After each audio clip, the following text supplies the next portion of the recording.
first I want to welcome everyone to Buried in the Bahamas for Pirate Borg. I've got the premium Foundry modules on here, as well as the Limithron, the premium landing page. That's what we are looking at now, is the premium landing page. And so on this, you're going to see some notes. There's a really cool graphic of your ship. There's the captain's log, things like that. And I think this adds a lot to the game. Do you need it? Absolutely not. But does it look cool? Absolutely.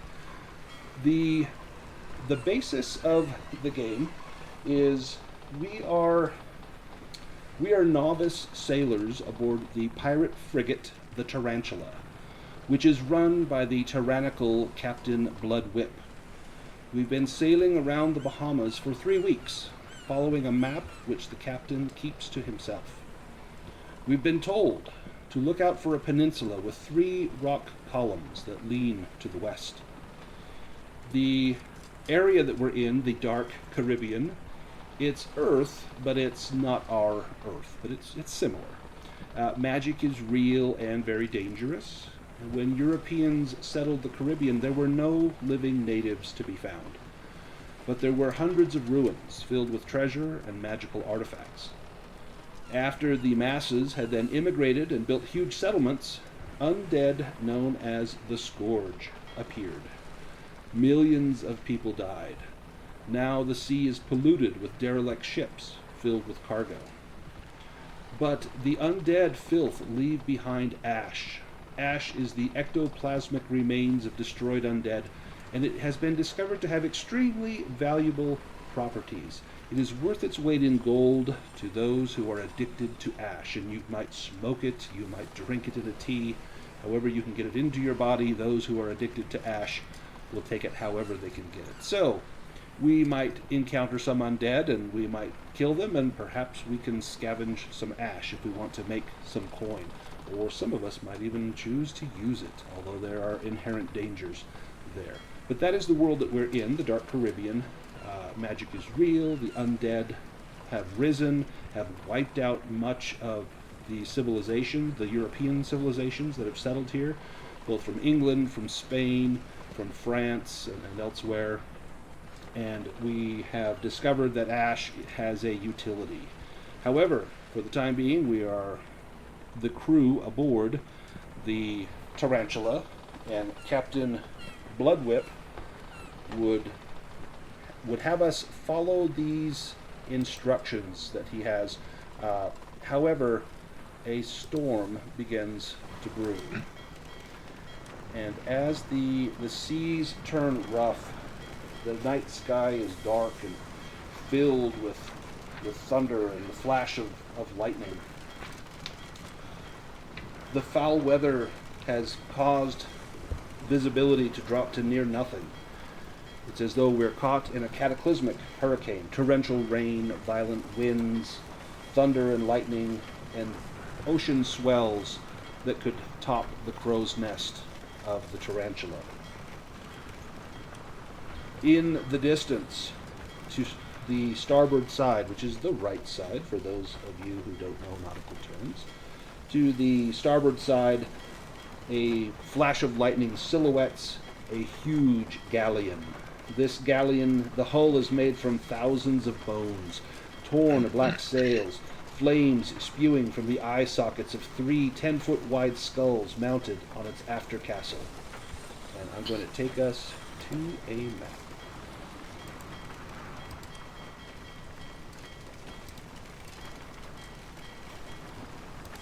So we're going to start out by learning a little bit about the naval combat rules of Pirate Borg. So we are on board the frigate, so we've got a token here for the Tarantula, as well as there's a card that in the game that has all the stats, and I've put the cards out here just so we can see it. Here is the ship of bone, the galleon, and I've got cards out for it as well. Now there is wind, and it's blowing quite forcefully from right to left, and from we're kind of with the wind right now. It's blowing into our sails, but this ship of bones is about to overtake us. Now, when the call to action comes out, "Hark! To port! Quickly!" the Captain Bloodwhip yells out. He begins to belay orders, and we need to roll initiative. And so, the way that initiative works, if it's in, standard combat, we can do a party initiative. One person can roll it. You roll a 6-sided die. If it's a 1 to 3, I think the enemy goes first. A 4 to 6, then you go first, or vice versa. But in sea combat, you take your agility for your ship, you roll and you add your agility modifier. So I'm going to roll for the frigate here, and I'll roll for the other ship as well. So for the Tarantula, well, we get a 1. The bone ship, let's see what it gets. He has a penalty here, so there's a good chance no, he gets a 0. So we get to go first. So since we have PC crew on board the ship, we can take certain actions. Now, I have a chart if you go to the journals, there is a rules reference. It's a PDF. You can open that up. I believe this has the naval combat rules as well as others in there. So we get to take actions. The captain, he will steer the ship.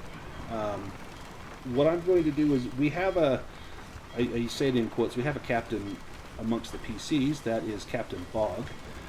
Although it's doubtful whether you've actually captained a ship before, whenever you're asked about it, you're a little bit elusive.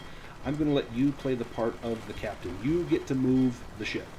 And when you move the ship, a lot of it, you can use optional rules for the wind. It depends on the strength of the wind. But you can move the ship according to the movement listed on the card. And for the frigate speed is 4. So 4 hexes. You can also turn the ship as well. To turn, you're allowed to do 2 turns per, to turn your heading twice per round. And when you turn that, you can't start out turning. You have to move forward 1 square because you are being pushed by the wind. Right now the wind is behind us, so that's called with the wind, so you have full movement. If for some reason the wind is, and I'm going to draw something on here, if the wind is coming from behind, oops, get the right tool here. If the wind is coming from behind or from these hexes over here, that's said to be with the wind, and that will let us move our full movement. If the wind is coming from the side, that is said to be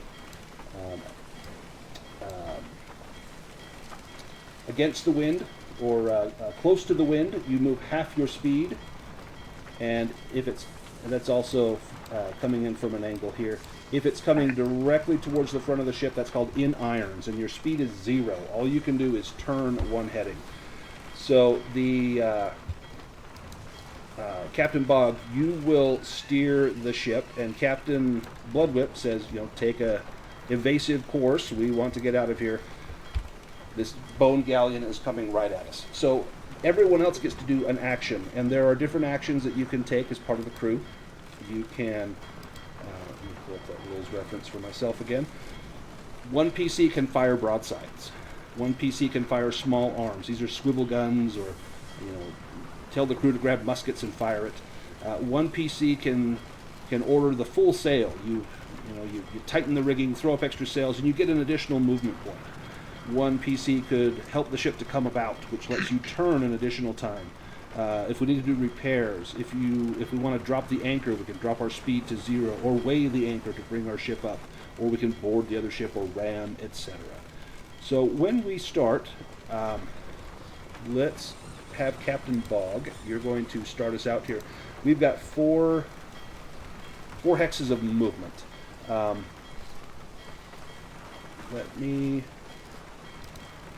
think you can draw. I thought I gave you drawing permissions. Let me just double check, make sure you can draw. If it's easier that way. Oh, nope, I don't have that checked.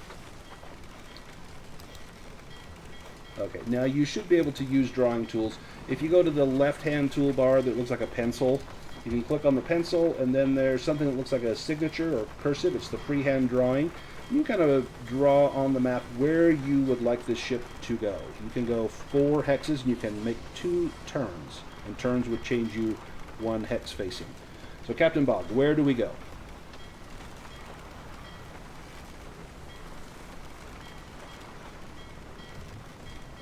Well, I guess we'll bring her hard to port and turn her about, that we might line up our starboard cannons. So, and you could do, partial move, partial action, and move again. So, not that one. We can turn it to port, and then you'd have to move. You'd have to move 1 square before you can turn it to port. So let's go forward 1 square, because we're with the wind, and then we can turn it to port. Now, the broadsides, they'll come out of the 2 hexes on the lateral sides of the ship. So from there, you do have a shot at the bow of the bone galleon if you want someone to take that shot, or before you turn, they can take that shot. So do you want to have someone fire before that shot happens? Aye, yes, man the cannons and give her a full salvo. Alright, so the person firing the cannons, we're going to use presence. Who wants to fire the cannons? Who has a high presence score? Like if I go back to the landing page, I can tell you who's got a good one. Captain Bog has a +2. Captain Bog has the best one, but you're steering the ship. So Edgar Black, you have a 0. You have the next best one for presence. So if you want to fire the broadsides, you can do that. That's funny. I saw that I had a 0, so I was like, oh, okay, I'm not even going to say anything. Yeah, it turns out yours is the best one. So let's have you fire the broadside. So we'll add your 0. Oops, let's see. We'll add your 0 to this. Target that ship.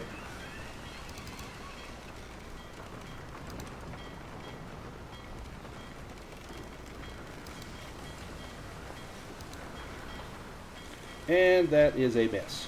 So, yeah.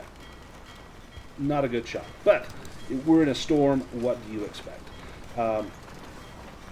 We can also have someone fire the deck guns. We can have someone try to throw a little more sail on there so we can get a little more speed, or we can have someone try to help the ship to come about to get a little extra turning action. Captain Bog, what do you want done next? Aye, let's fire whatever we got. Well, who wants to fire the deck guns? What sort of skills are useful for That that? would be presence as well. So, really, Salty, Misfit, or Fluff Bucket, you all have a -1 to that. I'll give it a shot. Perfect. So we're going to take a -1 on this. Okay. And I just click on presence. I'll roll it on here for you. Oh, okay. Really quickly. Let's see. Take the targeting off. So we'll just subtract a 1 from that. That's a hit. Excellent. So you hit, and then will it let you roll the damage if you go on the chat bar where it says roll damage after the hit? Yep. Excellent. Nice. Take that, you scurvy dogs. So with the deck guns, your shot rings out and strike the ship for 6, 5 points. And the hit points of a ship represents the sails, the crew, and you can see that the crew of this ship, it is not manned by men. You see the rain glistening off of skeletal bony arms as this ship of bones that is crewed by zombies and skeletons and other creatures as it begins to come in upon us. Now, Captain Bog, we've got 3 more hexes of movement. We've also got one more turn. Do you want someone to try to get the full sails up? Aye, we may be needing to outrun 'em. Let's drop full sails and catch the wind. And who would you like to do the sails? To do this, the full sail. This is going to be agility. So if someone wants to just make an agility roll, whoever has not acted yet. So that's either Salty or Edgar. Or Fluff Bucket. Yeah. Or I Fluff have Bucket, yeah. 0 to agility. Has anybody got better? Yeah, I have a +2. Oh. So I could do Oh, that. cool. So just click on agility. Yeah, give me an agility roll. Oh, excellent. So we get an extra hex of movement. Now, Salty, what do you do? How do you squeeze a little more speed out of this torrential wind? Well, I guess after my captain calls out the order, I rush over to some ropes and tug them down and open up the sails so they can get the maximum wind force and speed up our ship.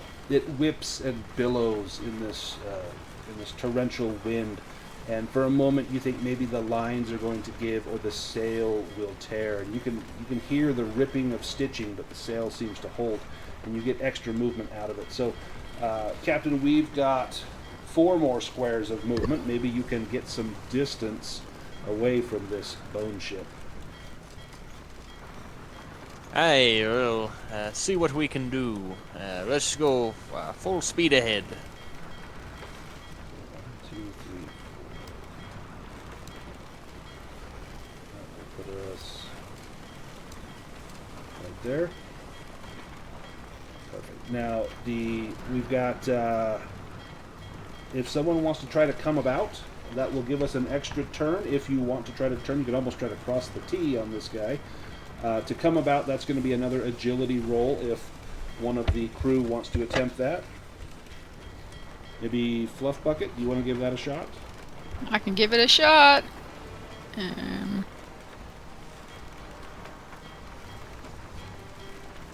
Oh, you got an 11. You needed a 12, so not quite. As you urge the men, yell, "Break your backs! Turn, turn!"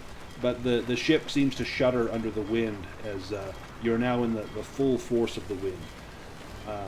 You're not able to squeeze any additional out of there. The ship of bone, however, will begin to move. Now, it will come up. They are going to try to get a little extra sail here. And they do.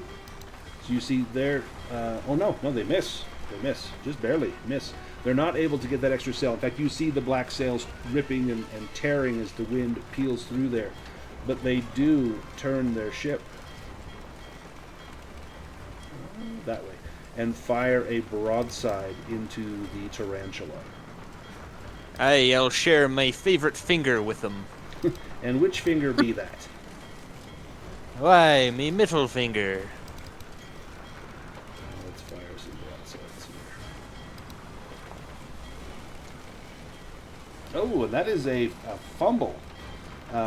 So they misfire. You see that the powder must be wet, and a strange belching sound comes out of the cannons, and you see one of the cannons burst apart, and several of the skeletons go flying off to the side.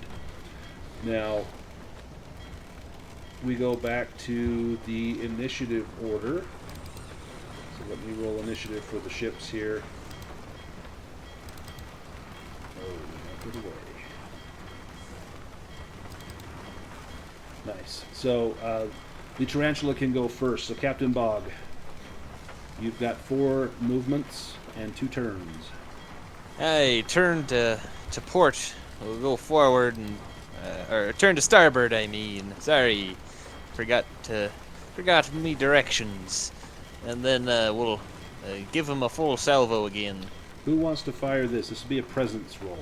Did someone not get to act last time? Luke, I don't think you did anything. Do you want to fire the cannons? I actually did a presence roll. I think that's what I did. Yeah, I was firing cannons last time. I mean, he has a +0, which is apparently the second best. Right.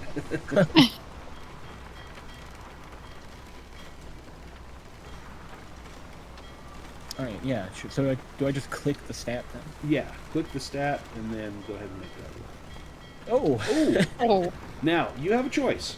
So you can keep this. This is a fumble, just like happened on the other ship, or you can spend a devil's luck and re-roll that. Or you can negate that so it's not a fumble and just a miss.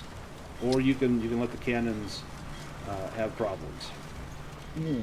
Yeah, I mean, I think in not exploding the cannon is probably worth a devil's luck. Yeah. So go ahead and mark off one of your devil's luck. And then you just want to make it a miss, because there's a chance if you re-roll it, you get another one, and then you're stuck with it. Yeah, that always happens. Right. When I'm like so confident it won't is when it does. So yeah, I will not do this. Perfect. Captain Bog, you've got the deck guns lined up as well. If someone wants to use the small arms, that's another presence roll. Hey, yep, give them everything we got. And who wants to fire that one? In fact, who did that last time? I think Craig, was that you? Yes, I did, but that was on a -1. I think that's second best, actually. So if you want to still make a presence roll with the -1, you still need to beat a 12. Alrighty.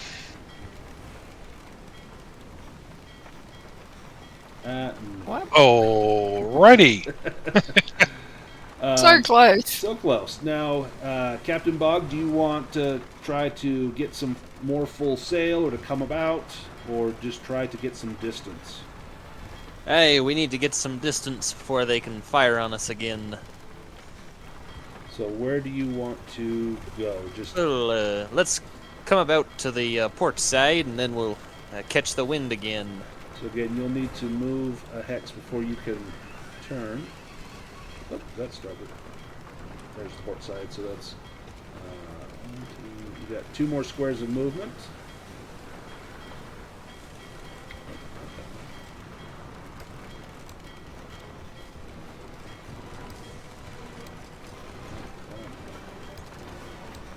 There we go.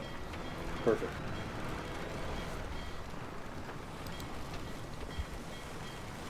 And the bone ship will come forward, turn. And let me see if they can.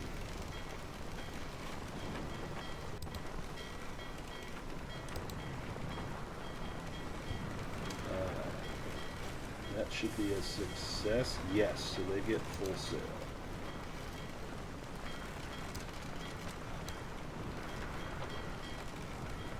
And they begin to pursue. And the pursuit goes on for several tense minutes before eventually your sail rips. The sail that you had put up full, that cracking, that tearing of stitching, it finally gives way. And as the sail bursts, you feel the ship begin to slow. And inexorably, that bone galleon begins to close the distance on you. They eventually make a slight course deviation, approaching your ship, and come alongside you. And as this happens, you have got your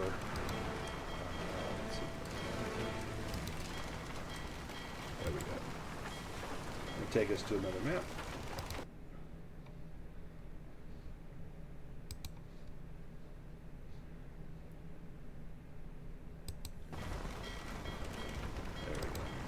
Let me pull out some tokens as the 2 ships come alongside one another. So we've got Salty, we've got Captain Bog, we've got Edgar Black, we've got Fluff Bucket, and we've got Misfit. And you guys kind of closer together. And coming across from the other side, you have a horde of skeletal marauders. They swing across on ropes, leaping across through the air, slamming into the deck and pulling themselves up onto the deck. And there are other sailors on our ship besides just us. The fight rages all throughout the ship as men and skeletons are thrown over the side, some washed over by waves, some heaved over by force of arm. They will be lost to the seas. There's no chance to go back and recover them. If they, mercifully, they will be dead before they hit the water. If the sharks don't get them first, they will certainly drown. However, we are going to get pulled into combat now. I'm going to have one of you roll the party initiative. Let me drag us into... we can do a party initiative, or we can do individual initiative. If we go to the combat tracker, I think this will do individual initiative. Yes, it does. So if you want to roll your initiative...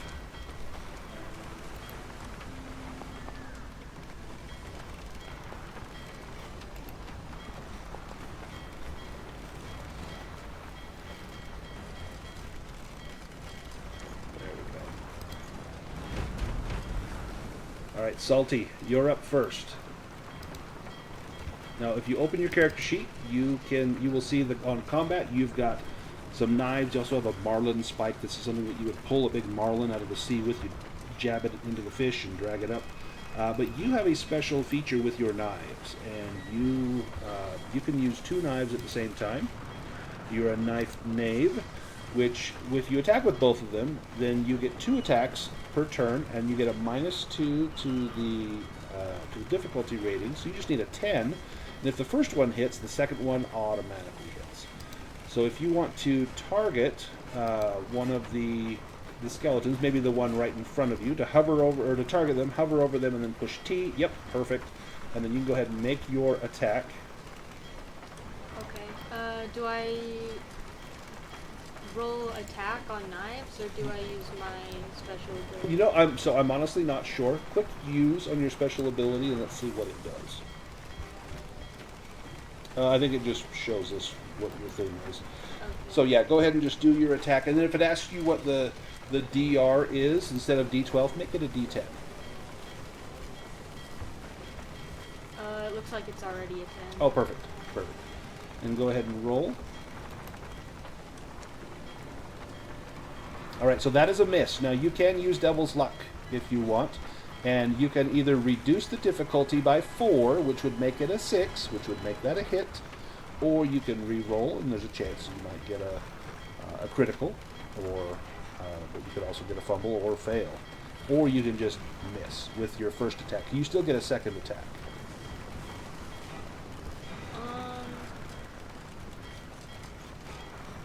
I guess I'll use some Devil's Luck. Perfect. So you can reduce that difficulty by 4, make the difficulty a 6. So that will be a hit, and so your knife does 1d4 points of damage, and this skeleton, I don't think they have armor. No armor, so you could roll a 4-sided die. So you either down at the bottom where it shows the picture of the die, or do /R space 1d4. And now, because this hit, your second attack will automatically hit. So 1 point of damage, so not great. But your second attack automatically hits, so you can roll that again.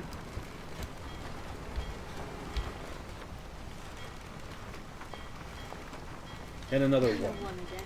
So how do you try to carve this guy up with your knives? Well, as he approaches to stand in front of me, I unsheathe my knives and I slash at him with one hand and then the other, and cut him up a bit, I guess. Excellent. Let's go to Edgar Black. Alright. And so your special feature, the ostentatious fencer, if you have a rapier or a cutlass, you'll also only need a 10. And this is not a duel, because it's just a grand melee, so you wouldn't get that +1 to damage. But you do have a rapier, so you would just, you can either click on the use that feature, or just change the difficulty to a D10. And that's going to be a hit. So then if you want to click roll damage on the chat screen, it should it'll let you do that. Nice. And it auto-applied that damage. And he is bleeding, so you've done at least half of his hit points. It looks like Salty also has that other skeleton marauder bloodied as well. Now we go to the one that's on Salty. Now, in Pirate Borg, the enemies do not make attack rolls. You make defense rolls. So Salty, this black skeleton marauder is coming at you with a scimitar. So open up your character sheet, and you will see at the very bottom of the combat it says defend. And you will roll a defense die. And again, you want to beat a 12, otherwise he's going to hit you.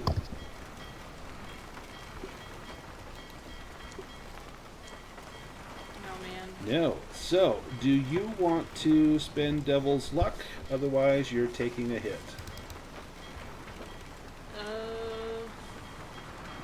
In fact, I think it already gave you the damage.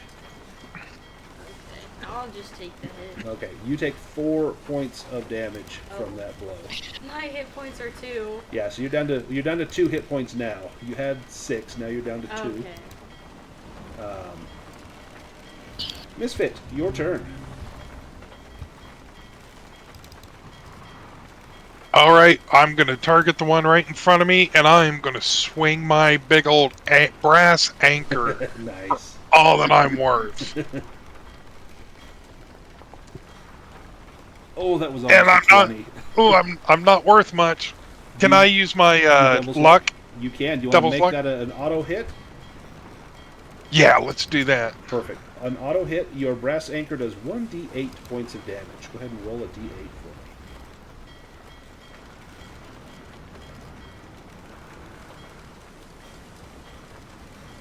What? Not two. What did I do? Okay. I pressed it and it didn't do anything. Uh-oh. Oh. Never mind. Got it. 3. Excellent. Let me give him 3 points of damage. And he is also bleeding profusely. We go to the skeleton that's on Fluff Bucket. Fluff Bucket, you make a defense roll. And in fact, if you want to target that skeleton, I think it will automate everything in there for us. Okay. Hang on a minute. I'll just pop out my character sheet now. Fluff Bucket has a special feature where she can possess a random creature. Yes. So if can she try to possess him before he hits her? It would be on your turn when you on get my a turn to turn. take an action. Yeah. So I'm targeting him. And then how do I hit a defense? Sorry. If you open your character sheet and you go to combat, at the bottom right of the screen it'll say defend. You just click gotcha. on the defend roll. Okay. Roll. Oh, that's a success. So you dodge. Excellent. Now She's the scrawniest looking thing you've ever seen. She looks like she couldn't even hold herself up, but she twitches away just at the right moment. her and her 1 hit point have survived Yeah. the first round. Let's go to the next one. This one is going to be. This one was on Misfit, and Misfit looks like you ran. Oops, sorry, just moved Fluff Bucket. So he is going to pursue, and as he begins to chase you, waving his sword wildly, you need to make a defense roll.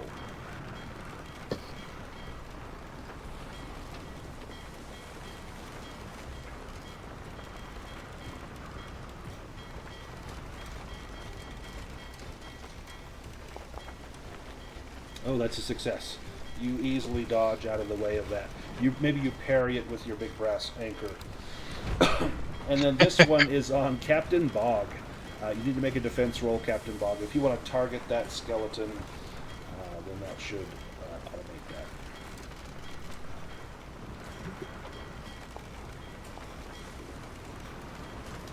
that. Ooh, so that is a hit. Do you want to? If you want to spend Devil's Luck, you'd have to re-roll that. Otherwise, you're going to take the hit. No, I'll spend me devil's luck. Perfect. And so then go ahead and re-roll your defend roll. Now I do have a, it's not the Argon HUD, but there's a HUD up here, up near the top, and it says, there's like actions, and defend is up there. So it says like Captain Bog, there's weapons, actions, items. You can also, if you don't have your character sheet open, you can roll from there. So Captain Bog, you take 5 points of damage from that scimitar. Fluff Bucket, your turn. Do you want to do that sorcery? Yes, I do. Would that be my full action if I do that? You could still move, but otherwise that would be your full action. And can I move away without getting hit? Yep, there's no attacks of opportunity. Right, so I want to try it anyway, just for fun, to see what happens. So Go ahead, you can I click will. cast under your sorceries. I on will. features. Okay, and let's find out what happens. All right.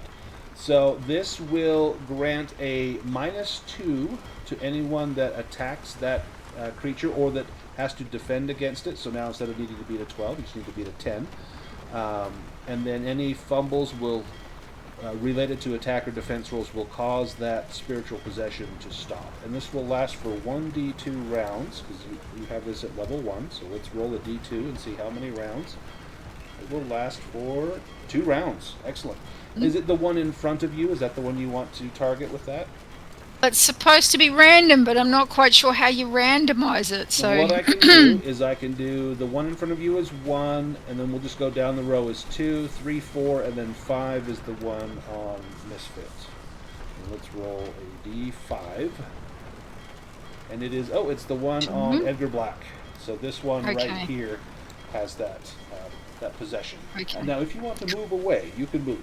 I will twitch staggeringly away as far as I can go. If you So want I to think try my to get move. away from the, you could try to climb up that mast there. That would be a roll in this storm. You'd need to make an agility roll to try and climb up that mast. I will try, but if I fall off, I'm gonna die. Right. Oh, you got it. You got it. Oh, Excellent. good stuff. So let's move you kind of up onto the mast here.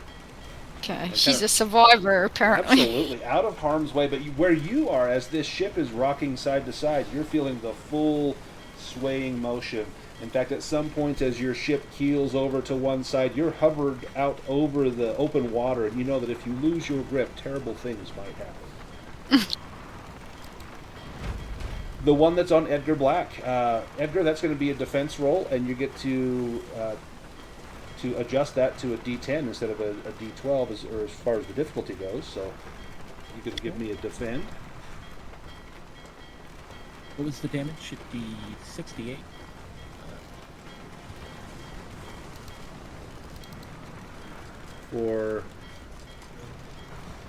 Okay.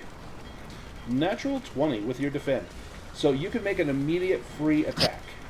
And you can attack that skeleton, or you can, he's just exposed himself as he tried to slash at you. Maybe his arm is extended, and you can just chop that arm right off. So if you want to go ahead and just make a free attack on that guy, you can. And you have a -2 to the difficulty on this one, and that's another hit. Go ahead and roll damage. That's fitting for a rapier. He's dodgy. 2 damage. Nice. It's And hard to stand. He is dead. How do you finish this guy off? Well, I guess it's hard to stab skeleton, but they're skeletons. He tries to hit him, and he just kind of like bends backwards just enough to where it avoids it, and then he just hits it like in the arm, but it just keeps going, and then kind of just destroys the whole skeleton. Nice. That's the end of the first round. Let's go to round 2. Salty. Okay, I guess I'll just attack with my knives again. Remember, you get you ease that by 2, so you just need to beat a 10. Oh man. Now, do you want to spend Devil's Luck to re-roll that? No, I don't think I will. So you get 2 attacks. So your first one missed, so now you can make your second attack with your knife. Man. Oh, that's even worse. So your blades are striking against the sparkling honed edge of that scimitar. Edgar, you're up again. Alright, well, he does have an enemy right by him.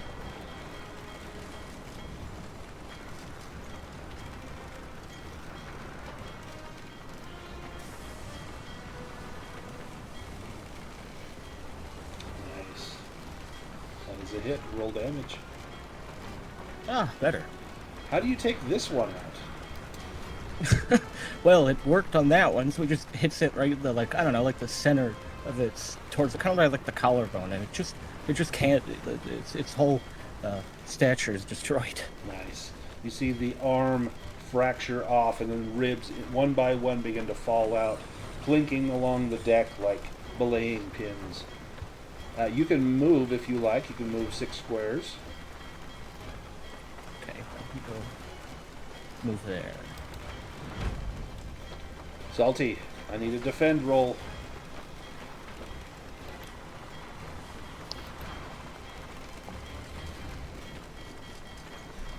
Oh, Do man. you spend a devil's luck to make that a success? Well, I have 2 hit points left, so I think I'm gonna have to. Okay, so that'll make it an auto success. You don't need to re-roll it. So that will not be a hit. Misfit, you're up next with your brass anchor.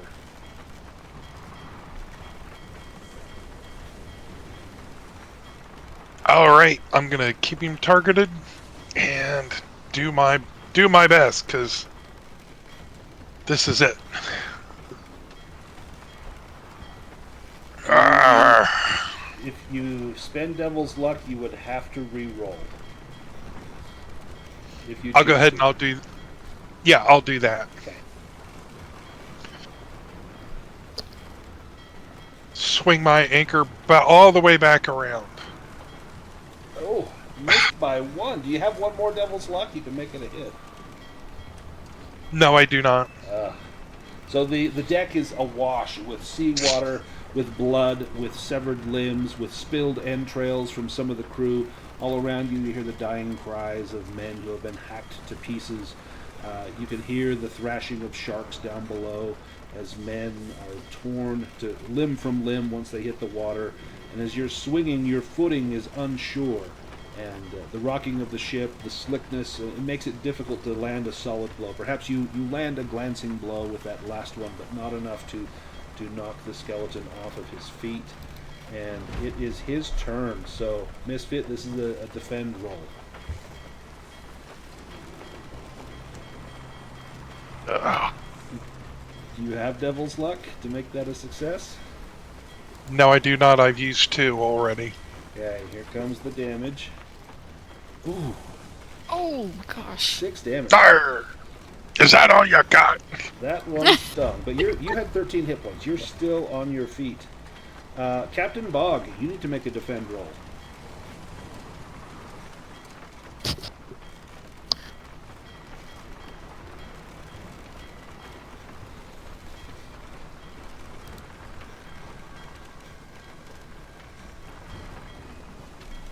Sorry, dude. So did I get a chance to attack him on? Is this still the first round, or? This is round 2. You'll go at the end of this round. So this is just your defend roll as you're being attacked. Oh, okay. So, well, did I get to go in the first round, or is that something with initiative? Did we skip you? I don't think I got to do an attack. Oh, shoot. Well, maybe I skipped you. Tell you what, go ahead and do your attack now, and then you can do your defend roll. Sorry about that.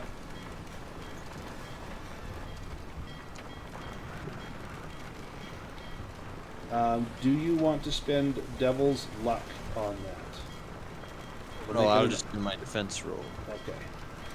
So now you'll have to reload your musket, which will take you 1 round.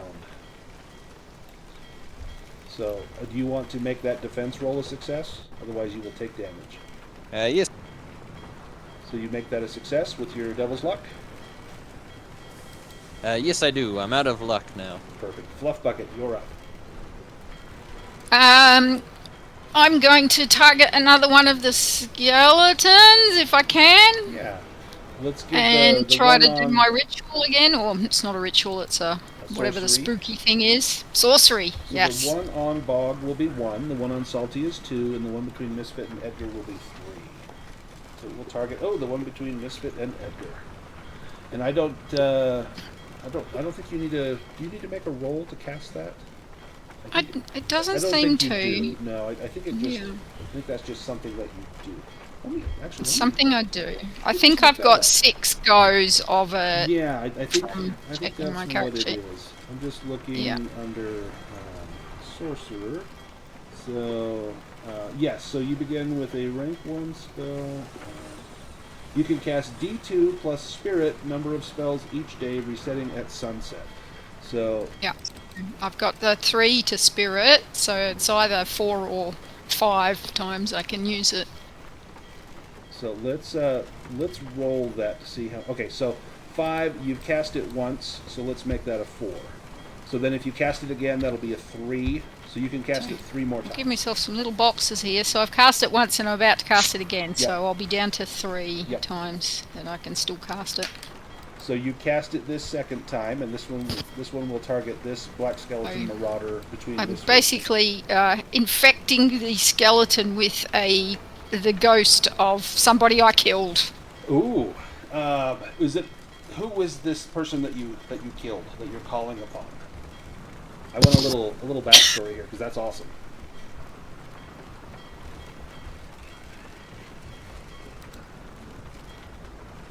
Was this like your first kill, or who was this person?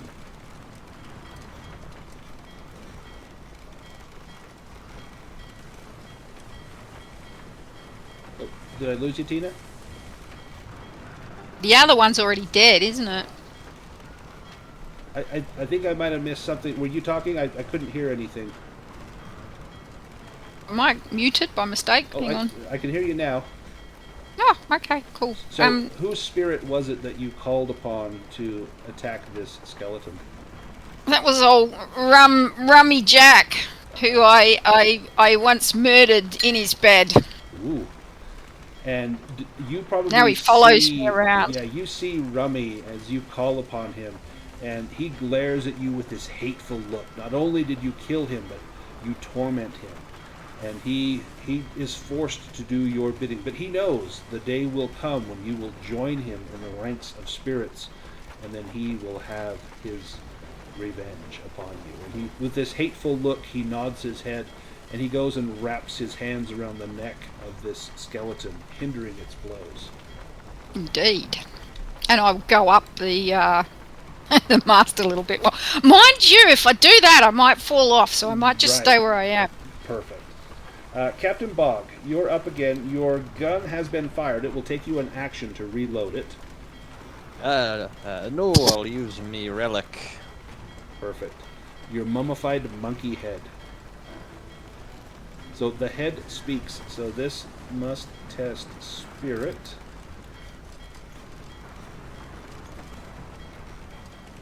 So let me roll a d12.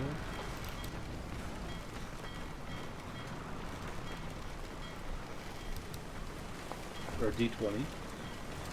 And they have a, I'm going to say a -3, I think, on this. Sorry, let me just double check this.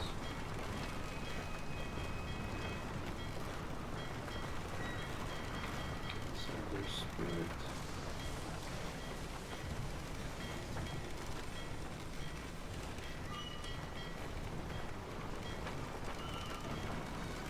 Okay, what is your one-word command that you give? I'll tell him overboard. To the depths with ye, bilge rat. Well, that's more than one word, but overboard works. And he rolls backwards, does a back roll like a scuba diver, and plunges off the ship. We go to round 3. Salty, you're up. Okay, I'll try again with my knives.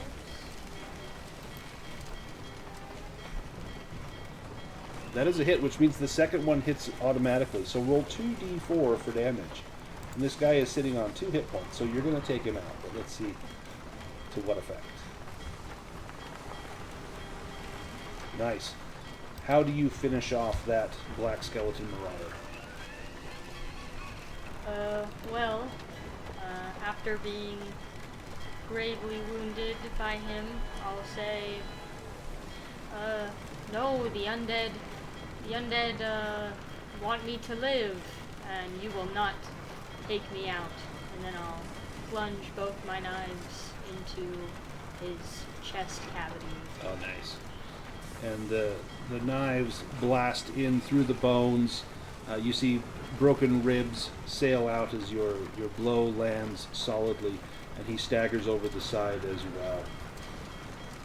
Edgar Black.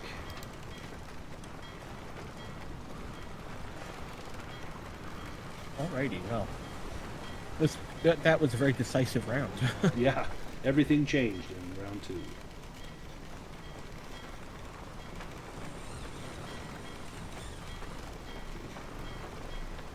And I made a roll, but I'm not seeing it. yeah, it was you rolled a 13. That's going to be a success. Nice, okay. Let me refresh this. Yeah, go ahead and roll your 1d8 damage. This guy has 1 hit point, so you're going to take him out. Yeah, I'm just going to have to roll a d8, because I'm not seeing it. Yeah, I'm not seeing it either. I saw you roll the die. That's weird. Yeah, I thought I heard it, but I didn't see it. There we go. How do you finish off this skeleton that's being grabbed by an unseen spirit? Of course, Fluffbucket can see it, but you cannot see Rummy Jack as he's pulling the skeleton back. What do you do with your rapier? Yeah, Edgar's kind of confused about that, but he's not going to question it because it's completely defenseless, and he just gets it like in the spine, and just kind of like when he yanks his rapier out, it just really pulls that off. And it clatters down to the ground, and Fluffbucket, you see Rummy Jack still with his hands clutched on that skeleton's neck, and he looks up at you, and you get the impression that he's imagining that skeleton is you, and one day he'll have his hands around your throat. And I say, back to the depths now, Rummy Jack. She's pretentious. And thank you for your service. And he immediately falls down through the decking of the ship and down into the depths of the sea. The deck is cleared for a moment until a huge black skeleton ogre steps forward, wielding a massive club. And as he eases himself up, he pulls himself up from the water. He swam across, or perhaps walked across the bottom and then pulled himself up the ship. As he pulls on the ship lists badly to port. And by the time he gets up there with his nail-spiked club, he is ready for action. So let me add him to the action here. My, I was just going to come back down. But I don't think I will now. Oh, and he's next. Okay. All right. Edgar Black has been clearing the deck, so he's actually going to go for Edgar Black. So Edgar, that's a defend roll. Now this guy, because he's so big, if you attack him, he's much easier to hit. You only need to beat an 8 to hit him. But for defense, it's a little different, and his club does a lot of damage. Yeah, do I have to mark the damage? What is it? 'Cause I see an character. If you target him, I think it'll automate that. Oh, okay. Whoops. And now if you click defend, I think it'll automate everything. Well, now incoming attack is 1d2. Should be 1d12. Oh, so it might be his armor, the d2. That's his. He has thick bones, so he will reduce attacks against him by 1d2. Oh, I see. All right. Oh, that's a success. So you managed to dodge his blow. Misfit, you're up next. Ah, look there, Captain Bog. Your mother's showed up. I am coming across the decks with my anchor swinging in the air. Whoops, got too close. Do I have enough action to attack him? Absolutely. In fact, he steps back as he sees you swinging that mighty anchor. Oh, you can run, but you can't hide. That is no. That should be a hit. You need to beat an 8 to hit him. Oh, okay. So that's going to be a hit. So, what's your anchor's damage? Die 8. Okay, go ahead and roll that, and then he has armor, which is die 2. So he will block 2 of this. He takes 3. He blocks 2 of that. Let me assign that to him. Nice. Fluff Bucket, you're up next. And I where shall, he of stands course. on the deck, his head is nearly level with your feet. Yeah. All right, I'm going to try to possess him, and then I'm going to try to climb up the mast a bit first and further. Okay, go So ahead this will and be my third spiritual possession. let me roll to see how long this will last. Okay. This will last for, 1 round. for but 1 round. However, hopefully it is enough. Okay. And I will climb up the mast further. Excellent. Give me an agility roll for that. And you only need to beat an 8, because up here you're tangled up in the ropes. Oh, 9. You, Woohoo! you got it. You got it. So who possesses this ogre? It's Rummy Jack. He just comes back up out of the water, and he's kind of sticks a leg in between the ogre's legs and tries to trip him over. Nice. So that'll lower the difficulty to hit him or defend against him by 2 for 1 round until your next turn. Captain Bog. I don't know how relics work, but did I need to roll to see if my relic breaks? Let me look at your relic.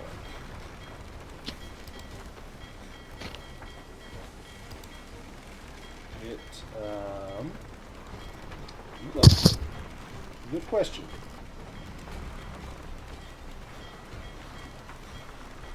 If I scroll back up, there's a button it looks like I can press. So after using a relic, you test your spirit. You have to beat a 12. If you fail, you're stunned for the next round, and the relic cannot be used until the next dawn. On a fumble, it's permanently destroyed. So if you want to do a spirit test...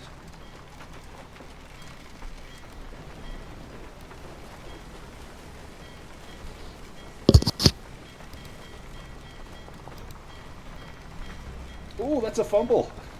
So, okay, the relic is permanently destroyed, and you lose 1d2 hit points.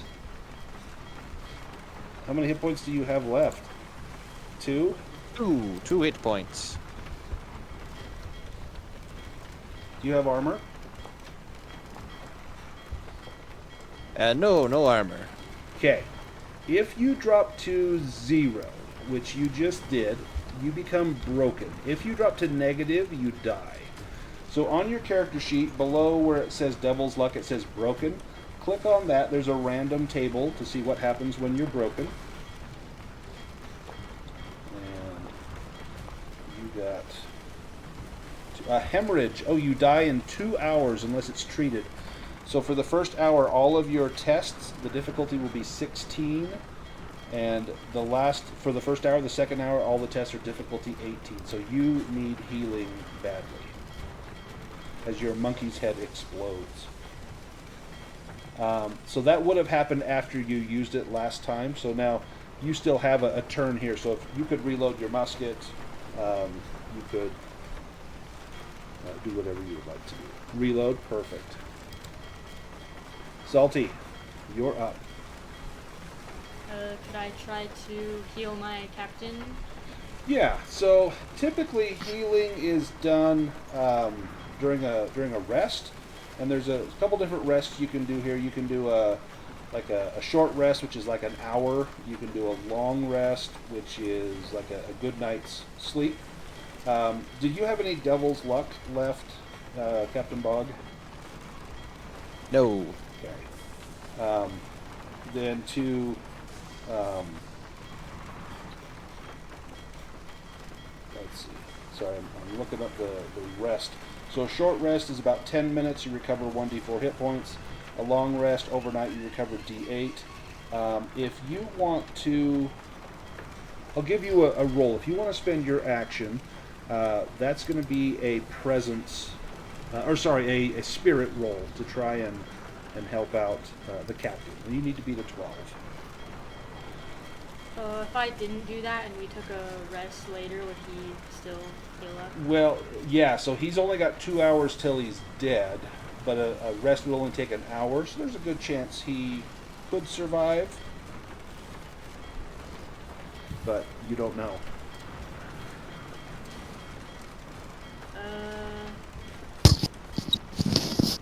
Okay.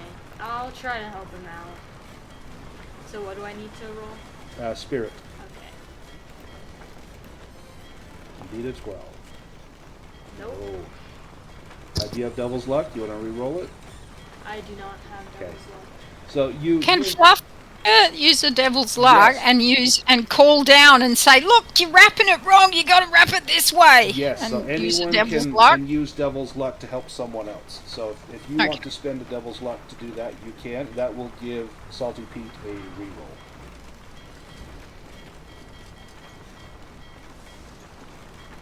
Well, you got it. Sorry, Captain. Let me just put this on right this time. Oh! Oh, God. What? Sorry, Captain. No, you put it over my eyes. I can't see. Did you have a peg leg before, Captain Bog? Oh, yeah, I did before. I did. So, Salty, you're looking at this leg and you think, we can't save this leg. It's going to have to go. And you start unstrapping that peg leg, thinking somehow that's going to make things better. Well, Captain Bog, you're floundering on the deck as you're trying to reload your gun, with blasted bits of mummified monkey in your beard and in your face and up your nostrils, just trying to gather your wits. And you can feel the swelling on your face and blood's trickling out of your nose and ears, and Salty's trying to pull your wooden leg off. Never mind the wounds to your face. Edgar Black. Alrighty. Well, I guess he'll try to dance around Misfit and hit this big fellow. You only need to beat a 6, because normally he's an 8. So when you go to roll your attack, you can adjust the DR from 12 to 6. I think it gives you that choice. It's actually the lowest I can go is an 8. Oh, well then go ahead and do 8, and we'll just recall that it is actually lower than that. Oh, well. So that's a 3. If you have a Devil's Luck, you could make that an automatic success. You know what? I shouldn't, but I'm doing it. I've got one left. You're doing it? Okay. So go ahead and you're going to roll damage. It's 1d8. I'll roll his armor, which is 1d2. Oh, well. Well, he's going to at least get 1.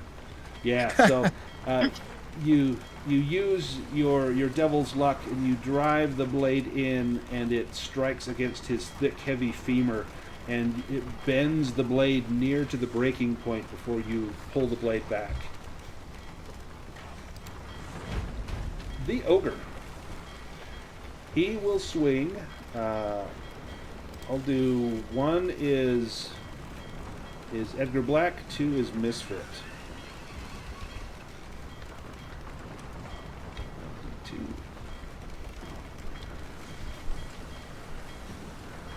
Edgar, he's coming at you. That's a defend roll, and again, you only have to beat a 6.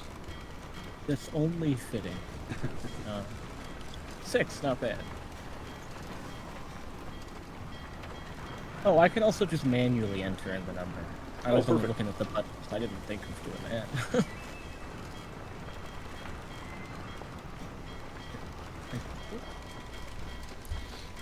I did it again where I rolled it, but I'm not seeing it.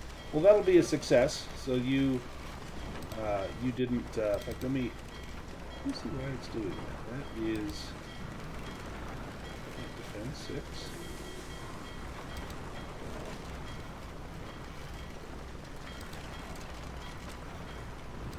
Oh, it keeps saying invalid target. I do have the over targeted, or whatever it is. Huh. Yeah.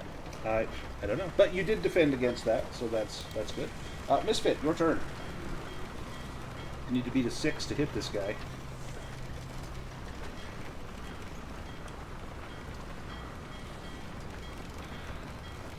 Oh, that's a 6. That's a hit. So roll your damage, and I will roll his armor. He will block 1.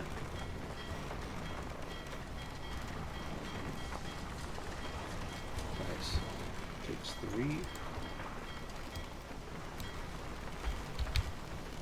Excellent. No bleeding yet from him. Fluff Bucket, it's your turn. At the end of your turn, Rummy Jack will give you the finger and then disappear into the waves. Okay, so I can't actually do anything about. I can't cast it again to keep him here right now. Sure. Then. Sure, if you still have some casting. No, I'm going to say now, Rummy Jack. You know that you have to stay until I tell you can go. So I will cast it again. And we roll a D2 to see if he can stay for 2 rounds this time. Yeah, I go guess. ahead and I'll let you roll that if you like. So that's an /space D2. Does that sound right? No. Might have to be 1d2. Oh yeah. Do the slash first. Slash R space 1d2. 1d2. There we go. 2 rounds. Excellent. So pink. So for 2 rounds, he will again. Rummy Jack comes back up, and he looks at you like, "Let me be at rest," but you will not. And the call is incessant.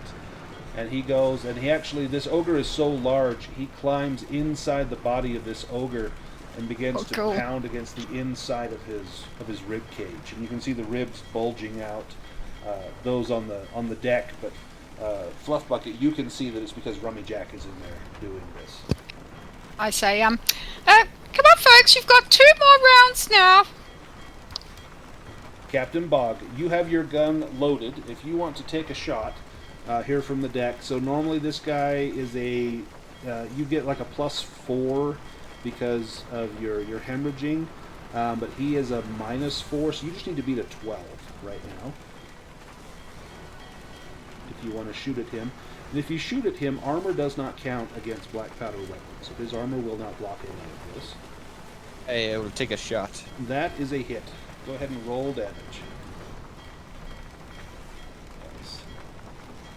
7 damage, and he cannot block any of that. He's down to 7 hit points. There's blood coming out of him.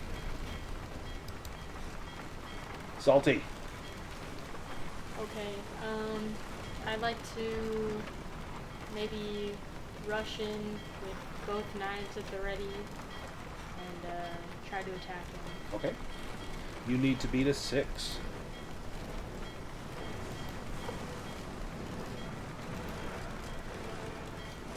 Oh, probably need to target him first.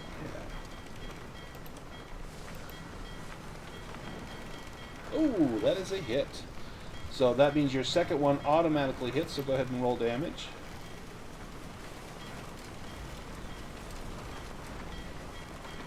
So that's going to do a total of 3 damage. Let me roll his armor.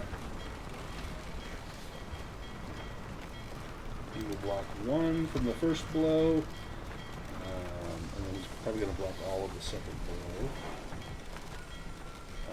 1. So yeah, he'll take 1 point of damage from that. Doing the bare minimum here. Better than nothing, I Better, suppose. definitely better than nothing. Edgar Black. Ooh, let's give it a go. Get him. Is that still a 6? Yes, still a 6 because of Fluff Bucket's sorcery.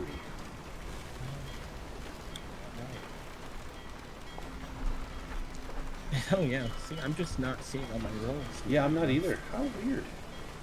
But that's a hit. Go ahead and roll damage, and I'll go ahead and roll his armor. So he's going to block 2 of that. 4 damage. I typed in the... Oh, okay, so that did work. I couldn't see that either.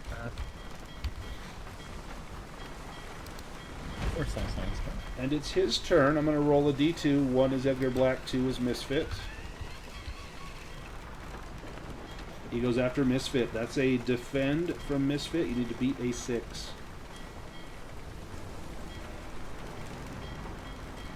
You got it. You dodge against him. Misfit, it's your turn. Can you take this guy out? He's sitting on 2 hit points. I'm going to swing extra hard and extra long for this one. That is a hit. Roll damage. You can just click on the button, or you can manually roll the damage. Aha! Nice. How do you take out the ogre? Yeah. The anchor swings on its chain and just it hits his neck and comes back around and goes around twice, and his head just pops right off. And you're all cheering and shouting, hooray, hooray! And then you hear Captain Bloodwhip cry out, no! No! And you all turn and look. And he says, land! As your ship smashes into huge rocks and immediately starts sinking. And take us back to the landing page. Everyone must make an agility test to escape disaster safely. Those that fail risk drowning under debris. Oh, So Fluff Bucket, you are okay. Everyone else, make a toughness test.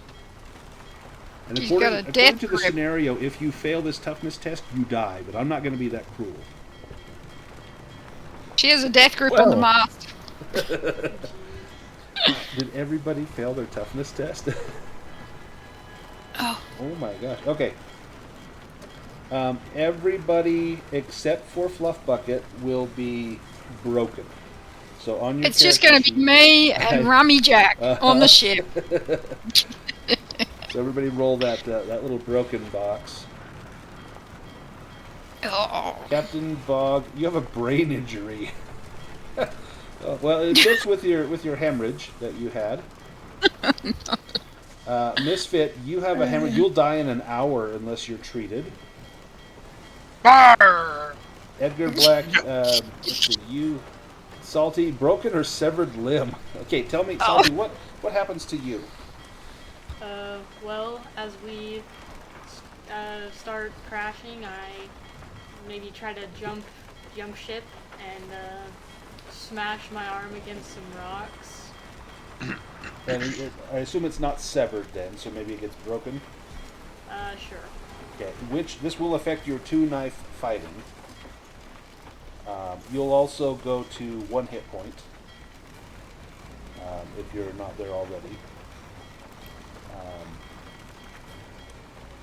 And then Edgar, you'll die in 2 hours unless it's treated. Misfit, you'll die in 1 hour unless it's treated. And Captain Bog, I'm going to adjust your presence to -3. Give me 1 second here. Oh, that went from +2 to -3. Okay. Everyone blacks out. Fluff Bucket, as you are floating, clinging to the pieces of the mast, you can hear Rummy Jack's voice calling out to you from the depths, saying, "Your time is now. Swim down to me." And then you black out. Blacked out as well.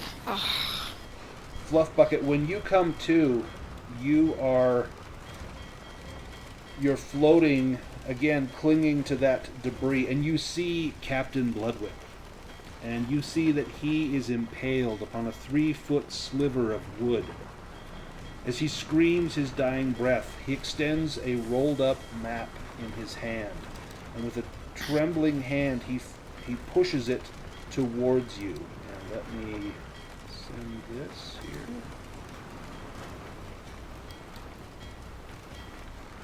I'll make this visible under the journal entries.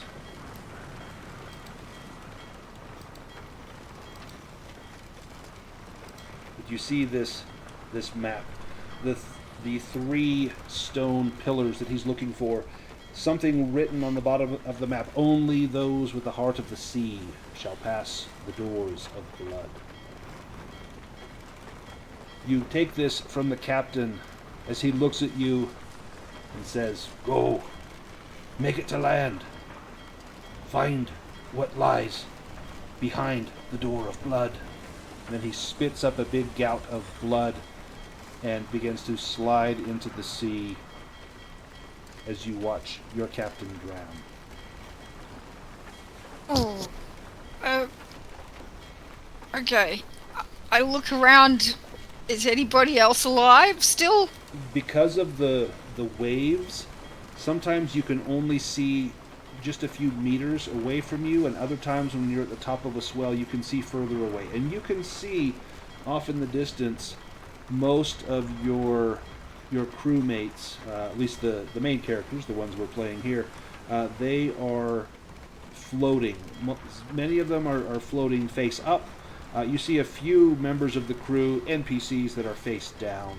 You see one that's being jerked along by a shark as it gnaws and pulls at his leg, and his lifeless body just bobs up and down on the water. Okay. Can I invoke Rummy Jack to come and help me drag some people out onto the shore? Ooh. I don't want to go and try and get this treasure on my own. I want some of my friends with me. Give me a spirit roll for that. Okay.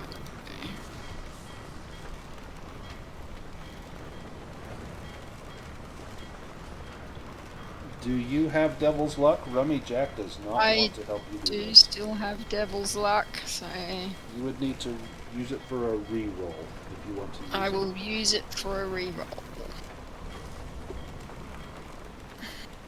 Come on, Rummy Jack. There you go.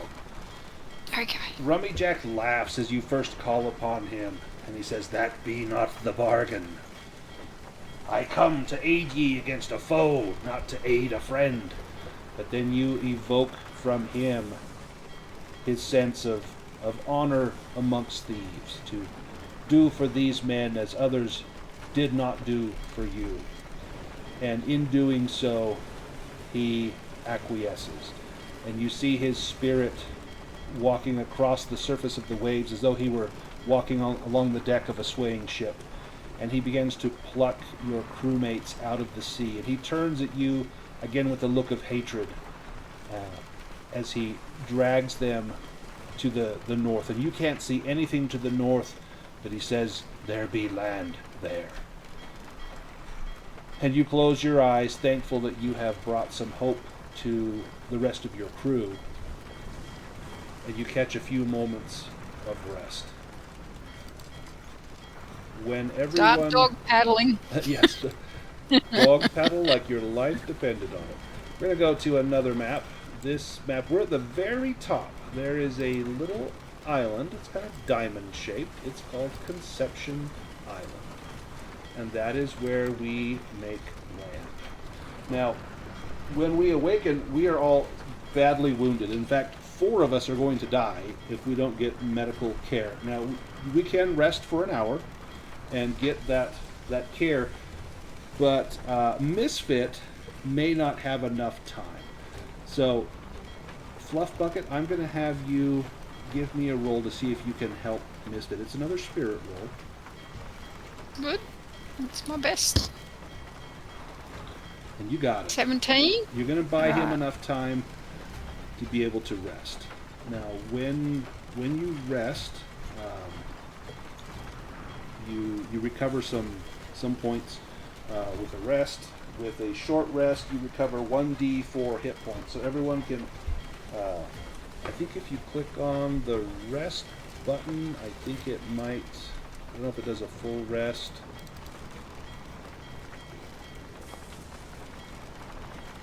So a short rest? Yep, short rest.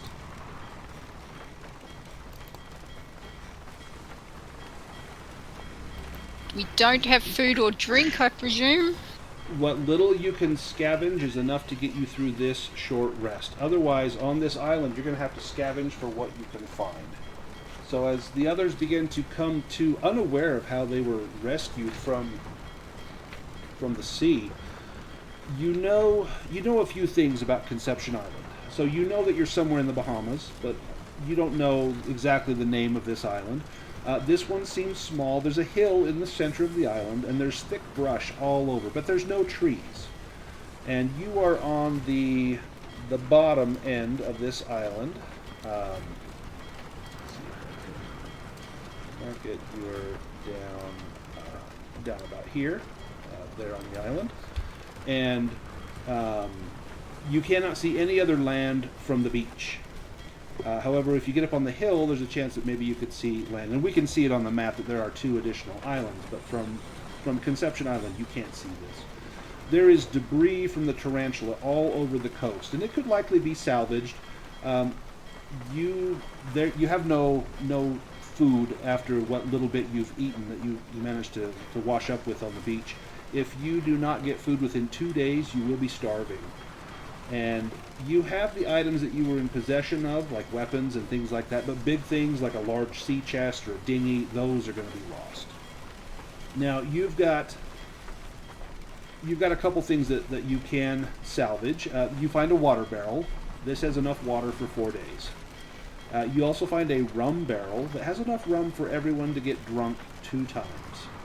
Drinking rum heals hit points at the cost of agility, and there's a chance that you get sick. There's also enough wood and sailcloth to either make a raft or a shelter, but not both.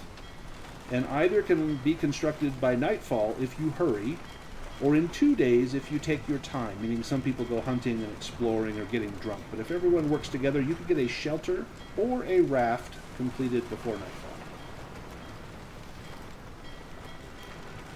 What do you do? Show the others the treasure map. Can we see the 4 standing stones from where we are? If you walk around the island, perhaps looking for those stones, it takes you a couple hours, and this is part of your initial survey, finding the rum barrel and the water barrel. You don't see those stones on this island, so it's not here, but you suspect you must be in the general area. If you climb that hill, perhaps you can see other land. And assuming that you do, as you're doing your survey, you get a 360-degree view of the island. It's roughly 3 square miles. It's very small. You can see there looks to be an abandoned campsite on the northern shore. And you see 2 islands off in the distance. One looks to be kind of short, a little larger than Conception Island, and one looks to be long and skinny. And you don't see any of the 3 wooden pillars, but they're not on this island. It could be on either of those 2. Okay, they're not big enough to see from a distance. Okay. Well, Captain Bog, what are we gonna do? Hey, where's that rum at? If you want to drink rum, you make a toughness test. You need to beat an 8. If you succeed, you'll heal 1d4 hit points. If you fail, you'll vomit for 1d2 rounds. And your agility is -1 for each drink. This will last 1 hour. Well, that'll help clear my mind. Oh, yeah. So you can heal 1d4 hit points. Nice. Got a -3. That's true. Yeah, you abstain. I do. Anyway, it's not ladylike enough for me. Anyone else partake of the rum? Misfit will. Go ahead and make a toughness roll.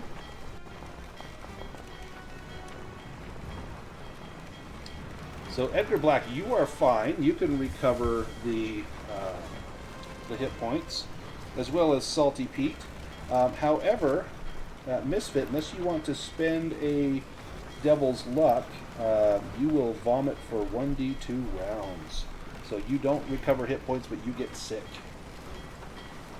Do we get Devil's Luck every day? Yeah, Or... so that will recover after day, and this would be a new day. And so you can, on your character sheet, you should have, Devil's Luck, and be able to re-roll that. Yeah. So 1d2 per rest.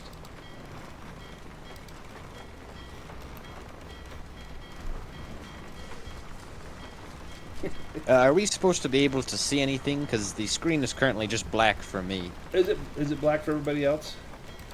Oh, yeah, I yeah. can't see anything. Oh, thanks for letting me know. Let me fix that. Well, I just assumed it was my lack of foundry skills that There did we it. go. There we go. Is that better? Ah, yes, that's much better. Okay, perfect. Sorry about that. Yes. Oof. Only one devil's luck for me today. You might as well use them, mightn't you? Yep.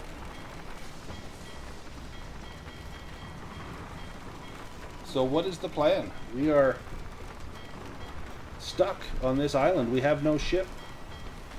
Captain Bloodwhip is dead, but we have this treasure map. This does not seem to be the island. We need to either make a shelter and hope for rescue, or try to find the answer to that riddle. It looks like we're gonna be out of rum quick, so we best be making a raft so we can go find maybe some more rum or treasure or some sort. Yeah, so this is a very uncivilized island. There's nothing of use to us at all.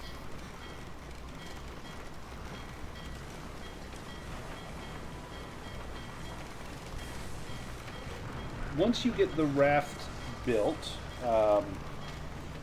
you've got 2 islands to choose from that you could sail to. So there's an island over here and an island over here. They're equal distance to those 2 islands.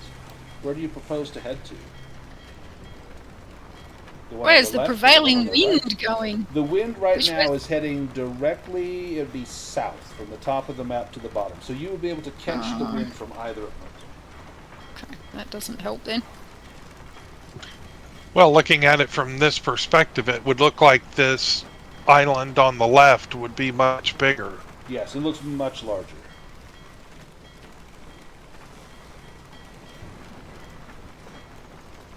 That away! Well, it can't be that hard to search. If I put my finger on the map, that island's only 3 inches long. Misfit, give me a presence roll as you're assessing the islands. You see, it looks like some sort of haze coming up from the smaller of the 2 islands, and you can't tell if that is fire from smoke from campsites or what it could be. But there's definitely a haze above that island.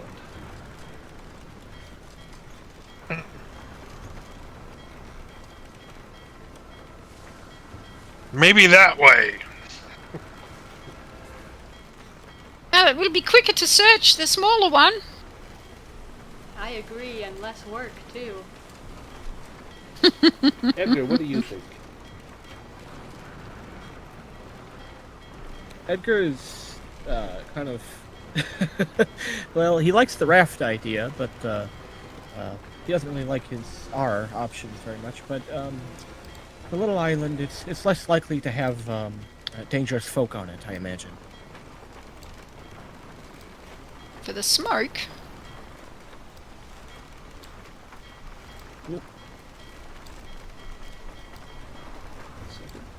It takes you the better part of the day to construct the raft, but you've got enough timbers and enough sail material that you can get it seaworthy. Although you would not last long in a serious storm in this raft. But the weather is quite clement now, and you think you can make that journey relatively easily. It looks like it's probably only about 15 miles to either island. That's probably, about 20 kilometers to either island. And with the prevailing winds, you should be able to make either one. But it sounds like you want to go to the smaller of the two islands. I think that be the plan. Yeah. This island is Rum Key. Let's get onto our raft. Let me quiet that damn bell that just keeps ringing in my ears. There we go. Much better. And let's get some voyage music going here.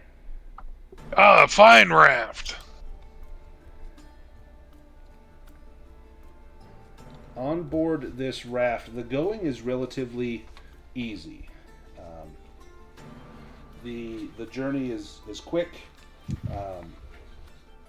There's enough supplies here to hold all of you easily. In fact, you've got enough room you could even stretch out a little bit.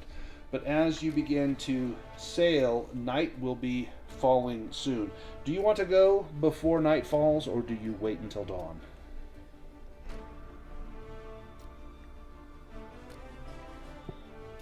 Captain Bob, what's your call there?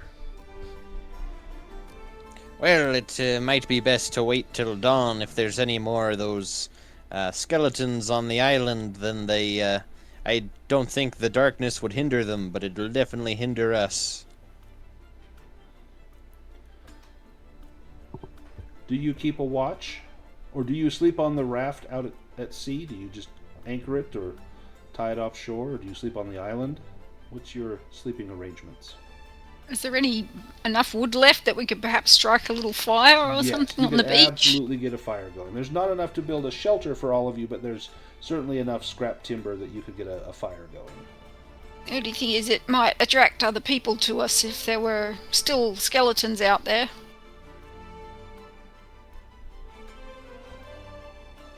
We risk a fire. It may be worth it to keep us warm. Do you set a watch as well? I mean, the skeleton ship's still out there, right? Yes.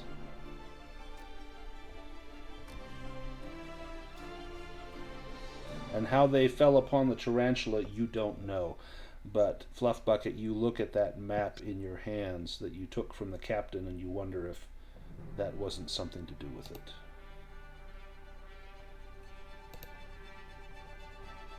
Well, they're not to know that we've still got the map, but I think they might think that we might have learned the map, so perhaps we do need to be careful. Really, water and rum, can we not find any hardtack or anything? If you look around, you can scavenge if you like. Give me just a roll for that. Let me have you roll presence to see what you can find. I'll let two of you make a roll. Oh shit! I'm okay not to if someone with better presence wants to do it. You got it though. Okay, good. So you find some eggs. There's eggs all around the island. It looks like from birds and turtles and perhaps even some snakes. These eggs are edible, if not a little bit unpalatable, but it's protein and you need that.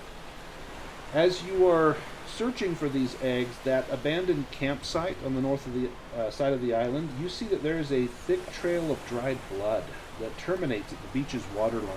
Goes from that campfire down to the water where it has been washed away. There is a bedroll as well as a musket laying on the ground. The musket has been fired.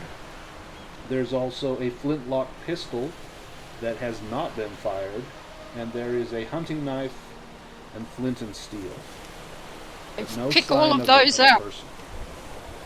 I pick all of those up and stagger back to the campsite with them. Perfect. Let me just throw some of these on your character sheet. I don't have to keep those though, I can hand them out to the others. Look at these fellows! They might keep us alive! So in fact, in that case, let me drag these things into the chat. And so Fluff Bucket found a musket. flintlock pistol. You actually find some rounds of shot.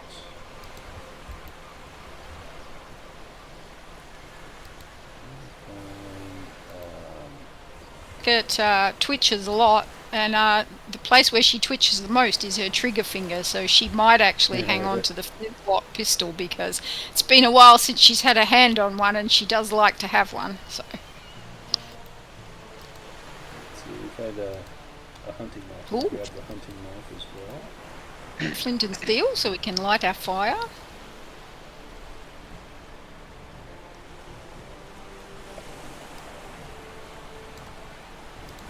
There we go. And whoever wants to grab some of those items, you're more than welcome to it. But if you want to take the musket fluff bucket, you can drag that onto your character sheet. Oh, I might take the flintlock pistol, I think. Or the pistol, yes. Yeah. Careful, you'll put somebody's eye out. Does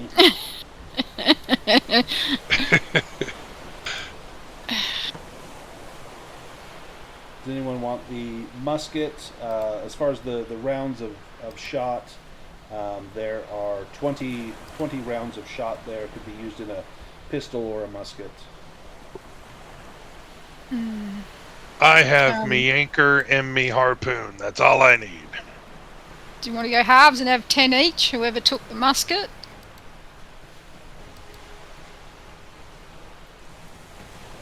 That's possible. Let me drag. I'll put half on your Cool. sheet then.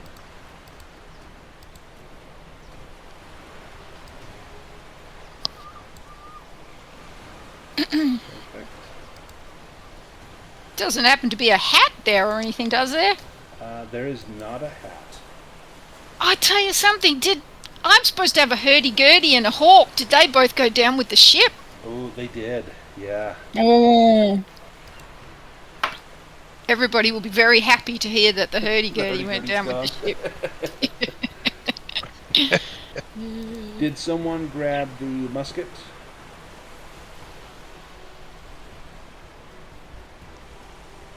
Or does anyone want the I don't musket? think. What about you, Salty? You got a firearm of some sort? Oh, I don't know if I would be any good with a musket, but I guess I could try.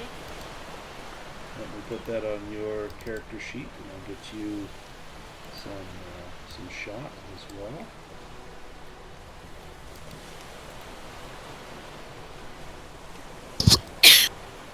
Roll this on here. Did somebody want the hunting knife?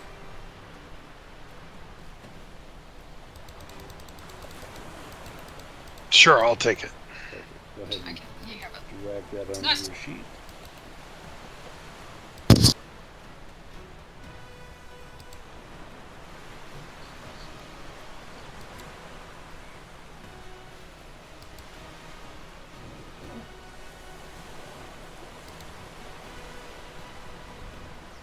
Do you want to make camp at that campsite that you found? Or do you choose to stay on the other side of the island? You've got enough food that we could all do a rest tonight and do a full rest to recover hit points. No, I don't think we want to be in that campsite. Well, I don't anyway. Yeah, whoever lived there may come back for you, and there was an awful lot of blood. Or whoever came up the shore and took the person down into the sea. Yep. So do you set a watch that night? Yes. Let me roll to see who's on watch when something happens. So 1 is Salty, 2 is Bob, 3 is Edgar, 4 is Fluff Bucket, 5 is Misfit. Salty, as you are taking watch, and do you have the fire lit while everyone is sleeping? I would like to keep warm, so yes. We could let it burn down a lot though, so it's not like a giant flaming torch for everybody to see where we are. Right. From the light of the fire, you're watching out at the at the sky, at the waves that are washing up, lapping up on the shore. It's very peaceful. And then you see, it looks like perhaps a rock that is being exposed. Maybe perhaps the tide is going out as you watch this rock slowly become exposed. And then you realize it is not a rock. It is a shoal spider. This is a huge, like a giant crab, and these things are nocturnal. And you've heard of these. These crawl up the beach and snatch men away from their encampments as they're sleeping, drag them to their death. But you spot this as it's coming up because you are on watch. And it's still 30 feet away from you. You've got time to react. What does Salty do? I think he would wake everyone else and alert them to the danger. Let's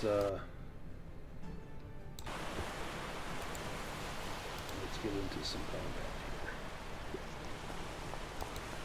You want to roll your initiative.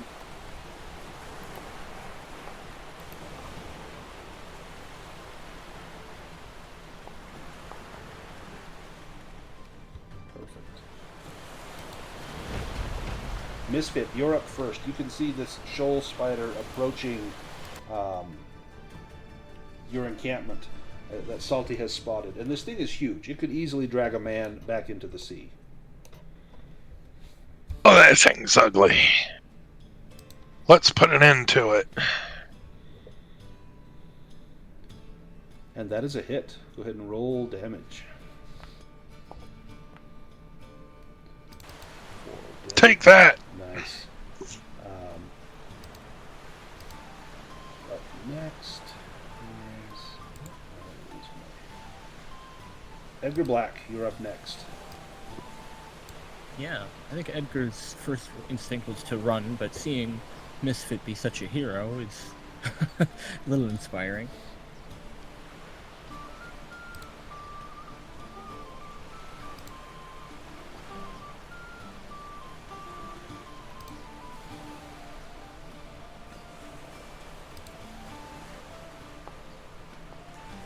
Nice.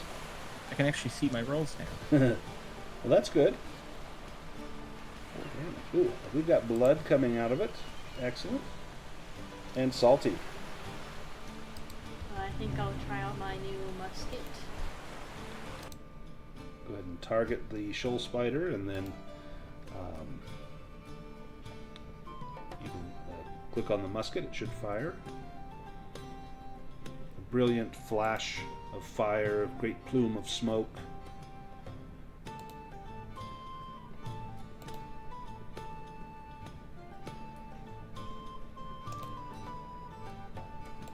Did that work for you? Oh, there we go.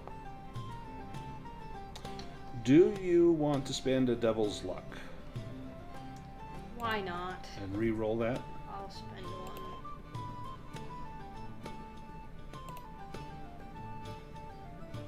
Go ahead and re-roll. Oh. May have to reload Yeah, again because it it's- takes 2 rounds. Yeah. Now try it again. Oh man. No, your shot goes wide. The shoal spider runs up the beach, and it will reach out with its venom pinchers. 1 is Salty, 2 is Captain Bog, 3 is Edgar Black, 4 is Misfit, and 5 is Fluff Bucket. Oh, Salty. Oh man. That's a defend roll.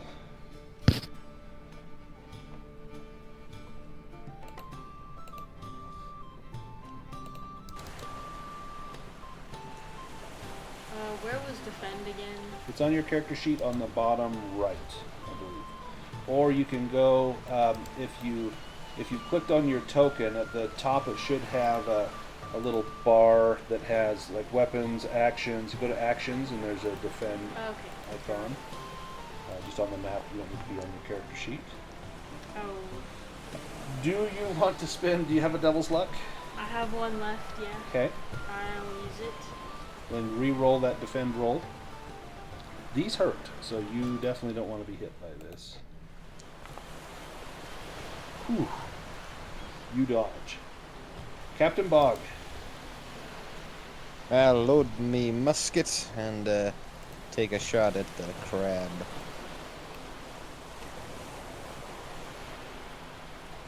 So with because of your hemorrhage, and that will be gone by the morning, but because of your hemorrhage you miss, unless you want to spend a devil's luck. Let's try and... No, actually, I don't. you could spend a devil's luck to make that an auto success.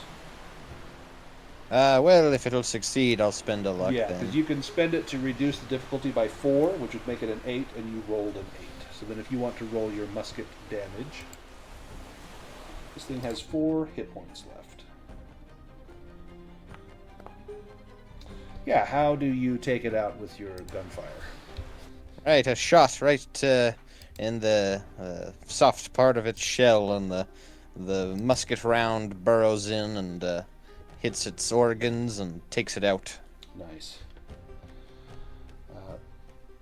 You've now got a very dead shoal spider on the beach. What do you Can do? we eat it? You can eat it. Yes, that's what I was getting at. It tastes like lobster. It's quite good.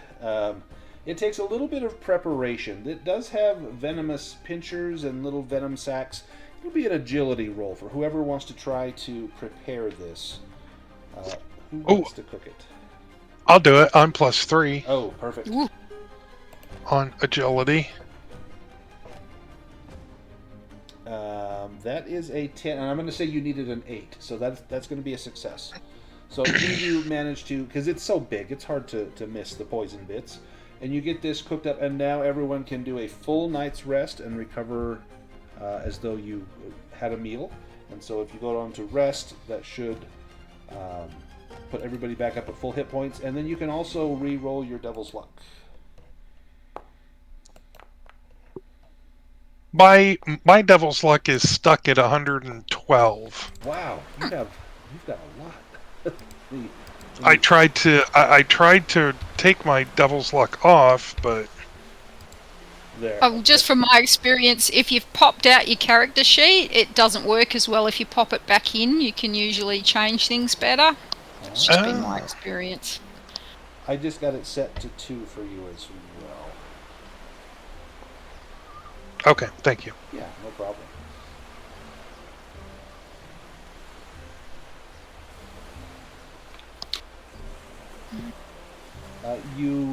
The next morning, you've got calm weather.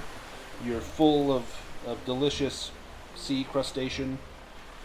You feel well rested. Captain Bog, your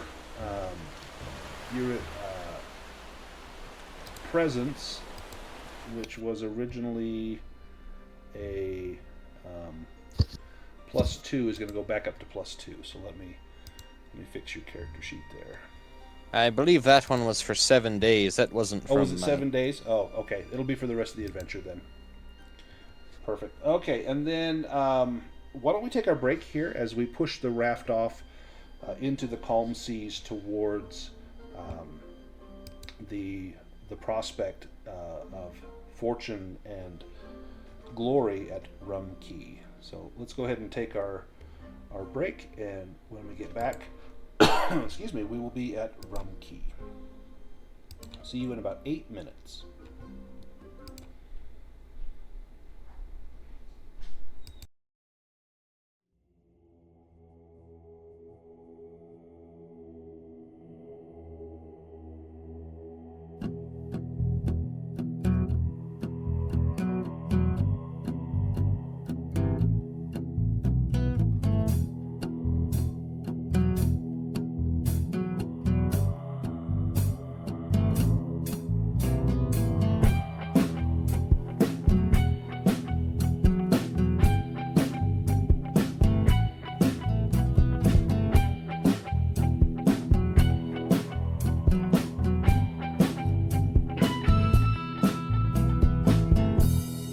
Two-handed sword, I'm headed to the mountains to rescue the princess from the evil goblin. I ignore all the signs of impending danger. because I'm a fighter and not some crappy ranger. 47 hit points and a high dexterity, 17 for strength.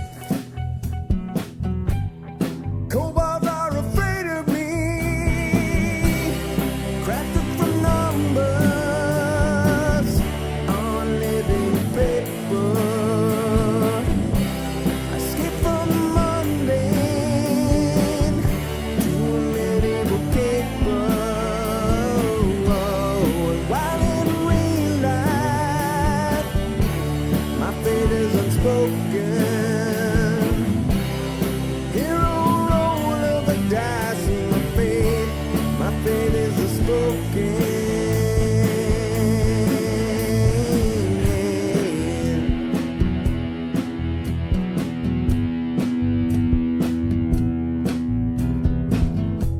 I locate the lair, but it doesn't make much sense to me. I think that the DM might be out to get me. A hero in armor and truth, bards tell my legacy. The flame of my torch illuminates the enemy. I win in a battle, you win foes asunder. Deeper I venture, the deeper I wonder. The bodies pile up before me, the corpses I plunder. The deeper I venture, the deeper I wonder. Crafted from numbers on living paper. I skip from the mundane to a medieval caper. And while in real life, my fate is unspoken. Hero roll of the dice, and my fate is unspoken.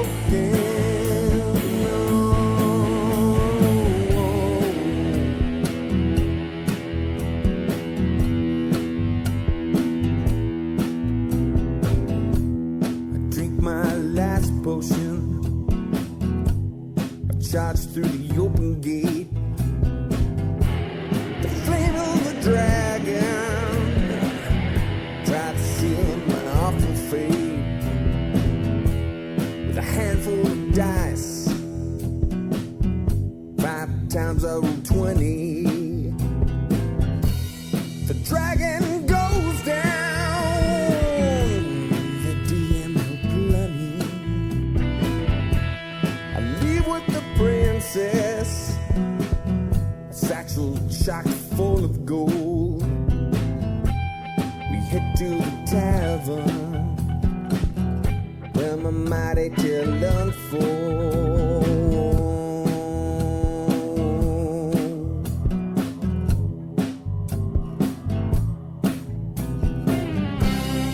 Crafted from numbers on living paper. I skip from the mundane to a medieval caper. While in real life,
Alright, I am back. Who all is here with me? Hello, I'm here. Hello, Luke. Are you having fun with Edgar? He's so far kicked a lot of butt in combat. He's been kind of fun. Yeah, I really like the rapier. It's served him very well so far. Absolutely. Contrast that with Misfit's brass anchor. Craig, are you having fun playing Misfit? Nope, Craig is not there. Henrik, how about Captain Bog? He took some injury, but are you having an enjoyable time with Captain Bog? He's a mighty captain. I don't know about mighty. He's a captain. What about Tina? How about Fluff Bucket? How's Fluff Bucket been for you with that Fluff solitary Bucket. hit point? So surprised she's still alive. I know. Everyone else took a beating, and Fluff Bucket has made all the rolls that mattered. All the rolls matter because she will die. Yeah, you couldn't drink the rum just in case. No, that's it. Craig, have you enjoyed playing Misfit and the Brass Anchor? Yes, I have. Excellent. Let's. I really Oh, sorry. Go ahead. like the anchor. Yeah, it's awesome. Just swinging this giant anchor around. Let's go. Let me take us back to the landing page real quick. We're going to level up before we get to Rum Key. In fact, the fine folks from Limithron that produced Pirate Borg, they actually recommend leveling up after, like, as early as possible. Like after the initial battle against the Ship of Bones. And so we're going to level up now and just kind of go through that process. To level up, if you open your character sheet, there is a gain experience button next to the rest button. And if you click on that, it will roll for improved hit points as well as all of your stats. And again, that's where if you roll a 1, your stat decreases. So Captain Bog, you gain 2 hit points. You lose a point of strength. You lose a point of agility. You gain 1 to your presence. You gain 1 to your toughness. You gain 1 to your spirit. And then you can choose one of those class features. Fixed bayonets or bayonets. I lost a spirit. Oh, no. No. She did go up in strength and agility, though, so that's good. Perfect. So, Captain Bog, do you know which of those class features you're going to take? What do they do? Well, if you click on them, fixed bayonets, you now have a bayonet. You can attack with it on the same turn that you reload. Or you can, and I think you probably get a bayonet.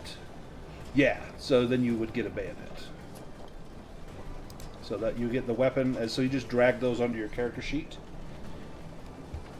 So do I only get one of them? No, you should get both. So one of them is an item, and the other one is a feature. So you'll want both of them. So the feature, you found a bayonet that you affix to your musket, and the other one lets you use your bayonet to attack while you're reloading. And then, what's this divination thing? So, did it give you a divination? Let's see. Where did that show up under? At the very bottom, my Arcane Ritual. level up. So, and then don't forget the protection class feat. Let's see. Is that for you? Nope, that's Fluff Bucket. Sorry, I gotta scroll back through. There we go.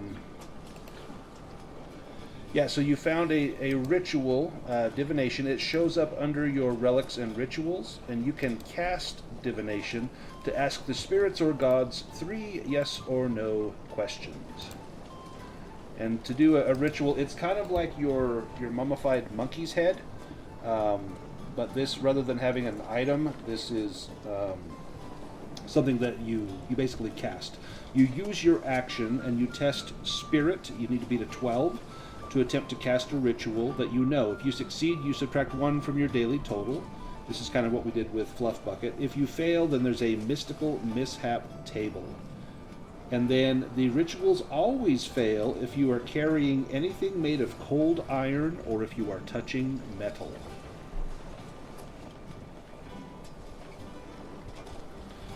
So that's a little feature that you've added there. Fluff Bucket, you did you add the protection and the mermaid's kiss? That probably added those automatically. I I have assume. got Mermaid's Kiss. It added protection. Let me just have another look. No, I just got protection. Okay. Let me double check your. So I can get old Rummy Jack to watch over us. Yeah. But it says one soul, two souls, three souls. Does that mean I have to roll a d3 to work out? If you get that reward again, then it will. So right now it'll be at the Roman numeral 1 effect, Right. and if you get that reward Yeah. a second time, then it's like you power up the spell and you could get it at the level 2 effect. So right now, like when you Gotcha. call Rummy Jack, it lasts for 1d2 rounds. At level 2, if you pull that again on an update, it'll last 1d4 rounds, and I think the last one, if you manage to get that when you gain experience, it lasts until the end of combat, which is fantastic. Yeah. So yeah, Mermaid's Kiss shows up under your relics and rituals. Ah, got you. And Yes. Salty Good one. Pete, you gained strength, you gained agility, you lost presence, gained toughness, gained spirit. And did you add dazzling acrobatics, Salty Pete? It was added to my. Added automatically? Yeah. Okay, perfect. And Misfit, you. Oh no, Misfit lost a strength and an agility and a toughness. But Terrible. then, yeah, but then you got liar's dice and you found a cutlass, which is nice. So you a small bag of 5d6, roll them at the start of combat. The total is even. You get a -2. Oh, that's pretty cool. The liar's dice. Yep. Edgar Black. Oh, lost a presence. Intimidating presence. What is that class feature? Enemies close to you suffer -2 to morale. So we didn't end up going through morale with the skeletons, but morale is a big feature to this. Most things don't want to fight to the death. Those skeletons, however, did. But otherwise, when you test morale, you make a roll, and if they pull the roll up. If the leader is killed, if half the group is eliminated, or if a single enemy only has 1/3 of its hit points left, it will make a morale roll. You roll a 1d6. On a 1 through 3, it flees. On a 4 through 6, it surrenders. So that may come into play at some point. Oh, Fluff Bucket, you went up by 5 hit points? Wow. I did. That's awesome. So everyone should be upgraded. So let's go back to our map here, and we make it to Rum Key. Now, Rum Key is much larger than Conception Island. It's roughly 10 miles long, shaped like a lamb chop, roughly 30 square miles. It's hot, it's kind of remote here, but there's white beaches, rolling hills, several caves, several freshwater ponds, and one lake. There's a lot of underwater reefs that you can see from here. Do you make land or do you sail around Rum Key? Captain Bog, what do you choose? It was smoky. Oh yes, the smoke is coming from. You can see like a little flag on there. The smoke is coming from that little flag. It looks like perhaps a civilization.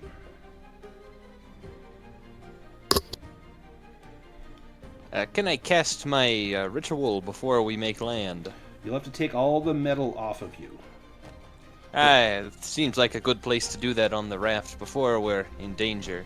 Yeah, but you certainly can if you want to test that ritual. And you fail.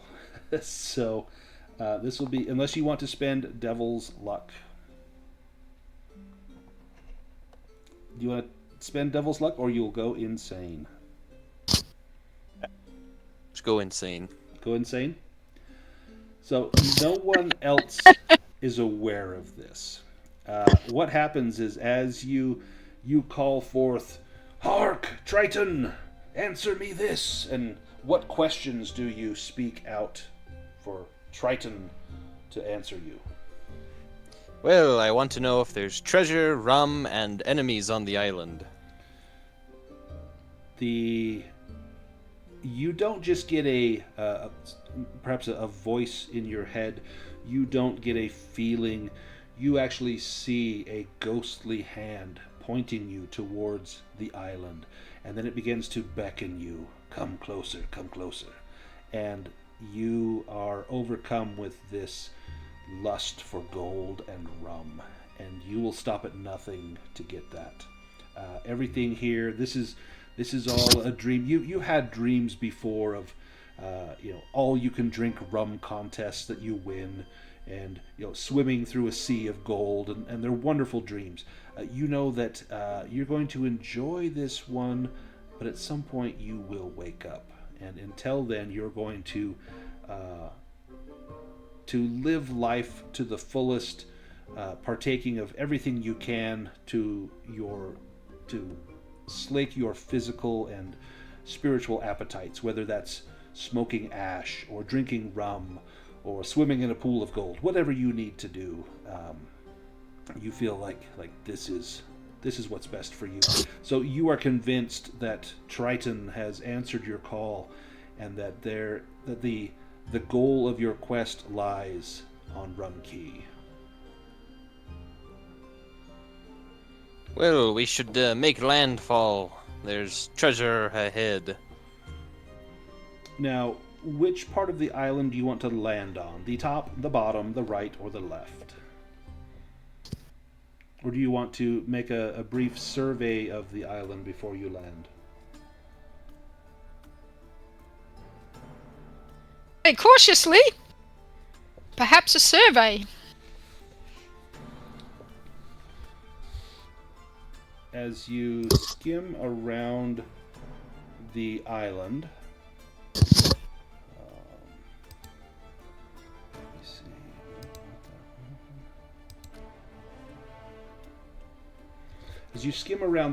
you can see that at the upper left, there are several dark sea caves, thick with crystalline salt deposits. And you can also see 3 fingers of stone jutting up from the ground. And this looks like, to Captain Bog, like Triton's hand beckoning him forward. But, Fluffbucket, this also looks like the 3 pillars that Captain Bloodwhip was seeking.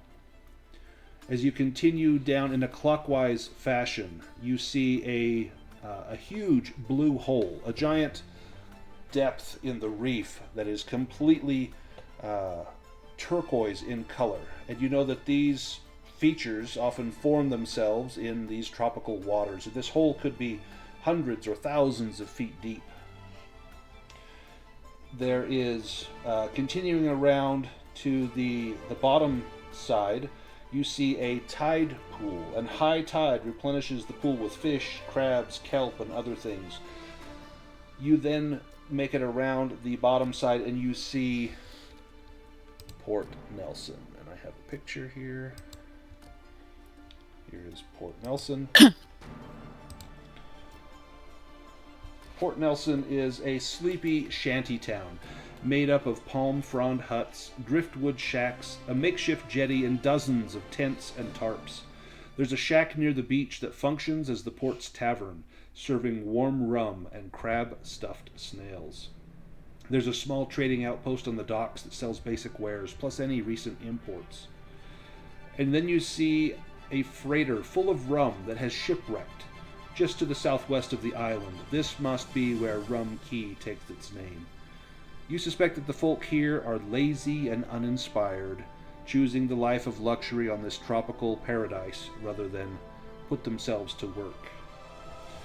Rounding around the backside, you see another shipwreck. This is a freighter off the southeast coast. This is a wreck of the old HMS Commander, a cargo freighter. It's in about 30 feet of water, and it is likely filled full of treasures. Could be silver, gold, various other goods, and most likely a hold filled with barrels of rum.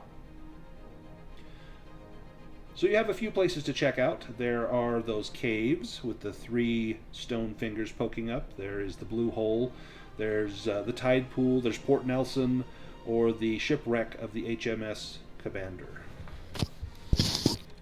Well, I think as we sailed past the columns, I would definitely remind everyone, just sort of show them the map again and remind them that this may be the place, but I will then leave it up to them to decide if we go and try to find something more obvious.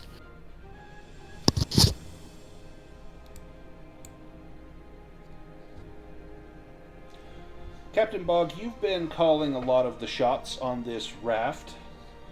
You take a moment, especially now that you are in a rather delicate, insane state.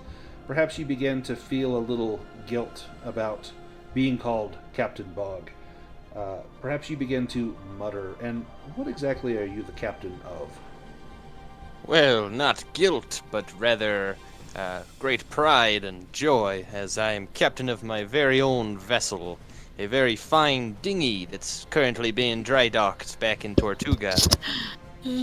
So you've never actually captained a ship, just like a small rowboat.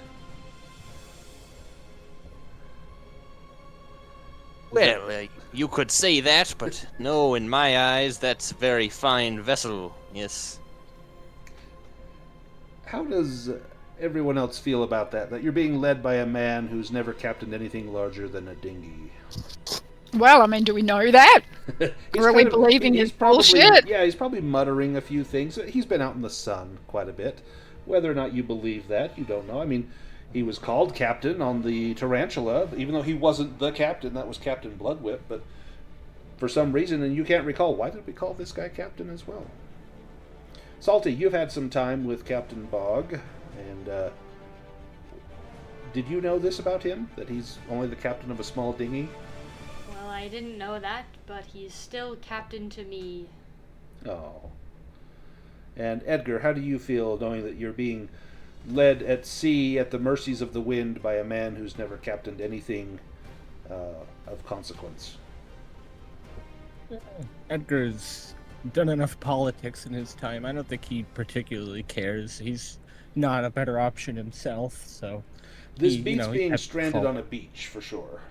Right, yes. Things could be a lot worse. But whether... I mean, his confidence it gives me confidence. Yeah, I mean, he's learning on the job, and so far he's doing quite well. Misfit, what about you?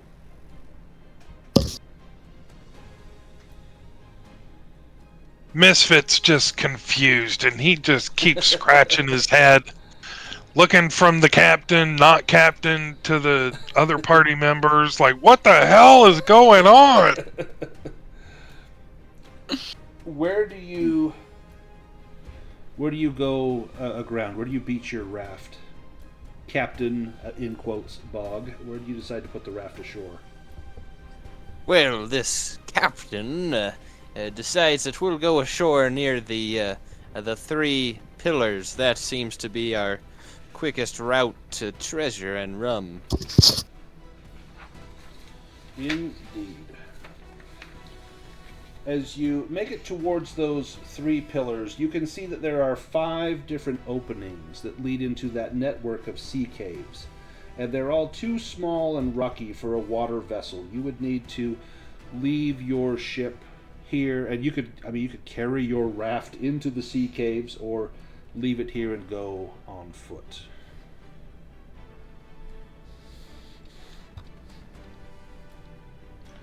What do you I think we should draw it up the beach a bit, because otherwise it might not be here when we get back. Very true. Yeah.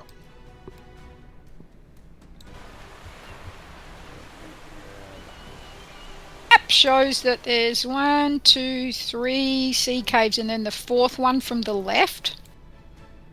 The correct one, but then there's one to the right of that says there's like a letter T on it, but I don't. Maybe that means trap or something. Where do you want to put in? Which cave do you go through? So he says, only those with a heart of the sea shall pass the doors of blood. I look around at everybody. Do ye have the heart of the sea? I drop my bad accent momentarily. I think so.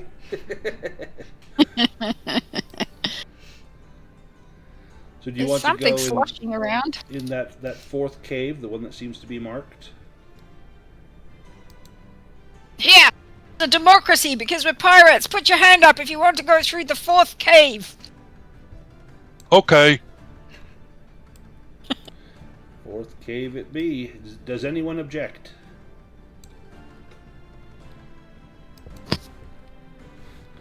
Sounds like no.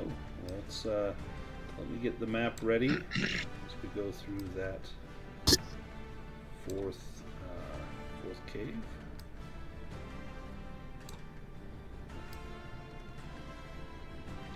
Give me 1 second. Get some lights on here.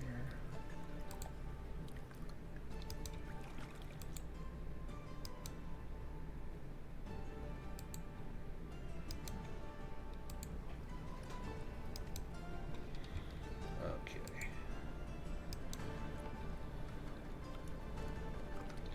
Can you all see this map?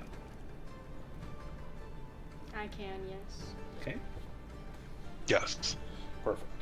So you can freely explore the map. I turned on a light source for you, so it's assumed you've got perhaps a torch or something. You light some of the wooden planking that you've brought.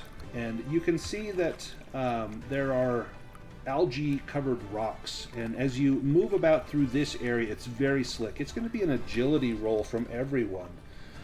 Or you may slip and get cut on some hard crustacean shells. Need to beat a 12.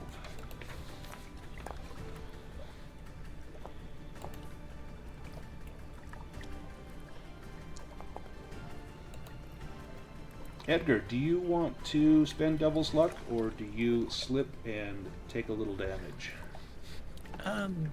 I think Edgar, yeah, this would hurt his pride far too much. It's worth the Devil's Luck.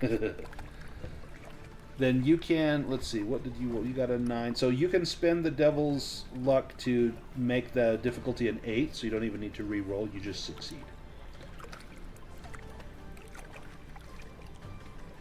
And as you get through, you can see that brackish water seems to lead up to the right of the map through these briny, stench-filled caves.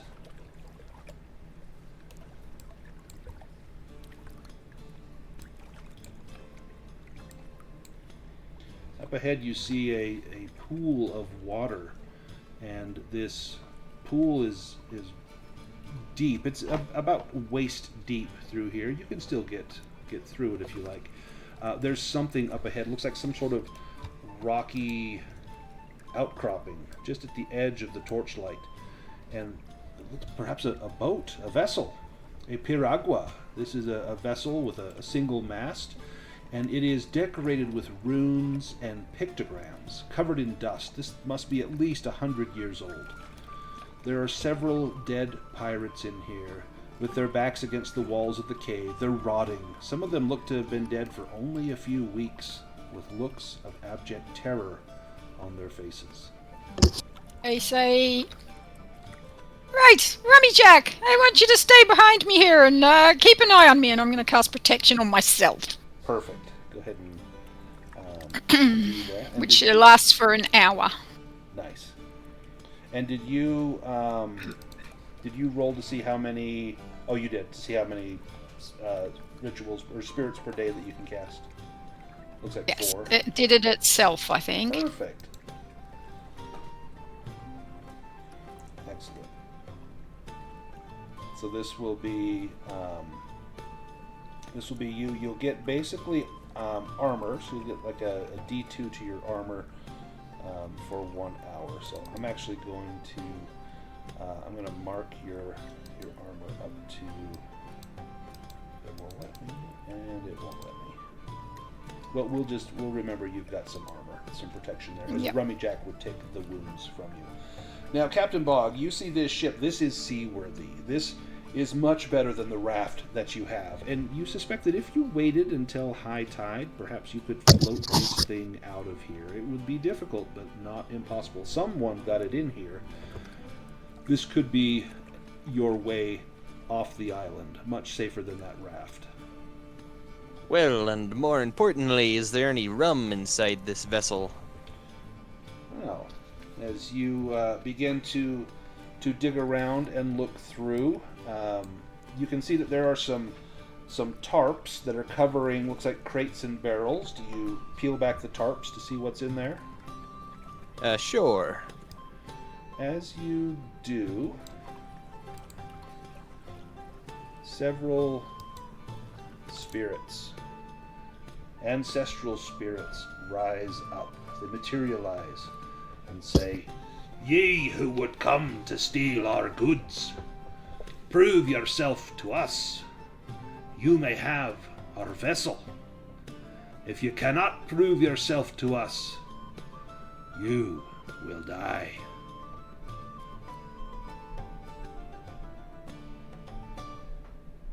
Prove your worth.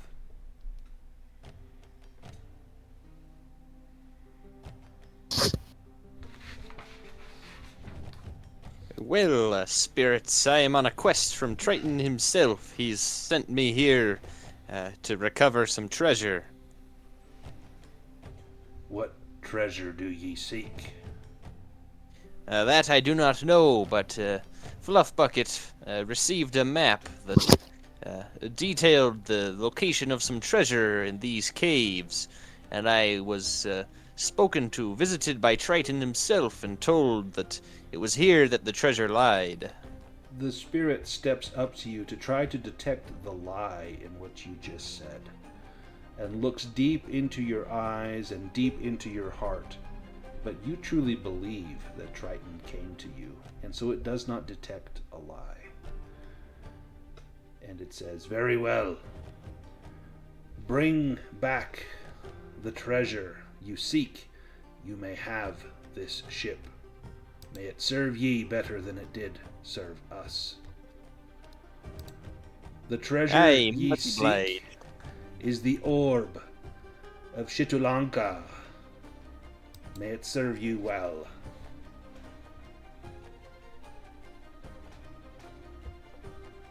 Find the orb, you may have the ship.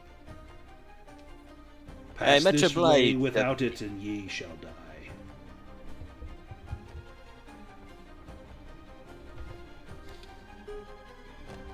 And ye not be touching the rum until ye do.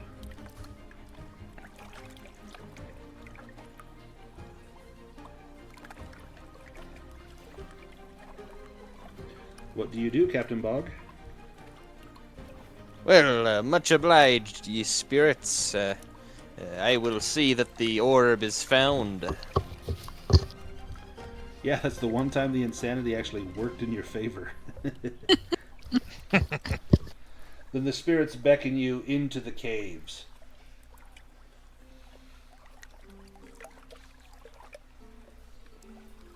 Well, Misfit, ye should be leading the way. I've watched your rear. All right, let's do this.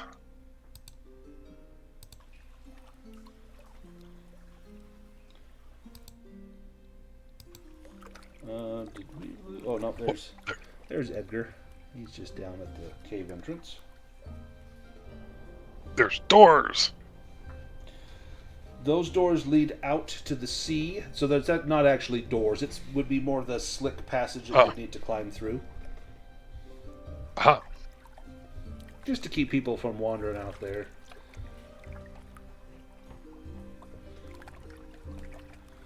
Maybe check this way. Now, once you get out of the water, Misfit, you see that these caves are dark, with low ceilings. The air is thick with brine.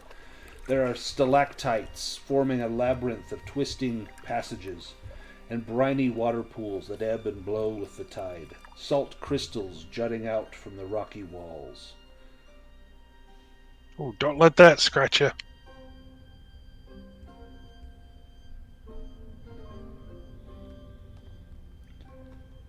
Do you do anything while in these salt caves?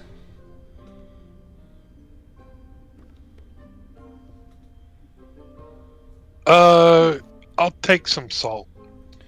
Yeah, so if you wanted to, you could mine some salt. It requires tools or a strength test. You need to beat an 18. Salt is very valuable. If you could get a nice chunk of salt crystal, that would be very, very valuable. Do you want to spend... I always want to say push it. Do you want to spend Devil's Luck to re-roll that? Otherwise, Yeah. Yeah, go ahead and spend that Devil's Luck, and you can re-roll that.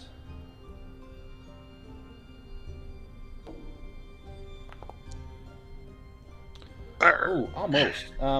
You get a few small pieces out, but there's a deep vein of salt, and you know that if you had the right tools, if you had a hammer, if you had a chisel or a spike, you could probably break some of that free, and it would be worth its weight in silver. But alas, you cannot get it out with your brass anchor. Try as hard as you might. I will take what salt I got and I will rub it in my wounds just to Ooh, feel again. it's like smelling salts now. I'm going to move Edgar with the rest of us here. There we go. As we're walking, Captain Bog will ask Edgar, say Edgar, now that I've been sharing my own story, what's be your story? How did you wind up here? Well, funny you ask. I didn't have much of a choice. I killed them all, so I took to the sea. Aye, well, perhaps you need more rum than all of us. A door! Misfit, you find a door. This door hums with arcane energy. It's a stone door, 10 feet by 12 feet, covered in various glyphs. There is a small basin about 6 inches in diameter and about 2 inches deep near the ground. Anyone that has any background in academics, archaeology, ancient languages, you can make a presence roll to try to read the glyphs. Does anyone have a background in that? If not, anyone else can try, but it will be a more difficult roll. I'm looking at the map and I'm going to say, I think the Doors of Blood, the Doors of Blood, this is them. Well, how do we open them? Yeah, Fluff Bucket, what do you know about the Doors of Blood? I know. Do you want me to roll and find out? Because I know nothing about the Doors of Blood. I've just got the map in my hand. What does the map say about the Doors of Blood? It doesn't say very much, I don't No, think. there's a sentence on there. Yes, They so like I'll the read water that of the sea. again. Yeah. Yes, only those with the heart of the sea shall pass the Doors of Blood, I will say. I mean, we all have salty blood in us. Maybe that's what they mean. Maybe it's that orb that the spirits spoke of. I thought that's what we were trying to get. Oh, the heart of the sea.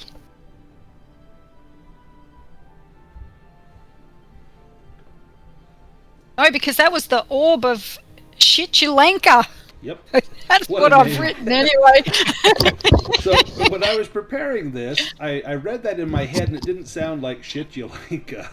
And then when I said it out loud, the first time I said it out loud was tonight, and I'm like, oh my gosh. But yeah, it's Xitulanka. That's Shitulanka. Okay. So So that's what that might be behind those doors.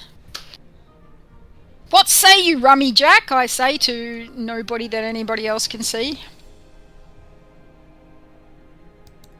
And Rummy Jack points to the basin on the ground. I think he's saying we have to put Edgar's heart in the bowl. Well, I'm not seeing any blood in the in here. Well, it says the doors of blood, and my friend here, Rummy Jack, is pointing to that bowl. Does it look like there's any old blood in it? Ooh, yeah. In fact, as you look in there, there is a rusty-colored sludge in the bottom, as though someone has indeed put blood, but it's very thin. This doesn't look like you've seen clotted blood, you've seen dried blood. This looks diluted.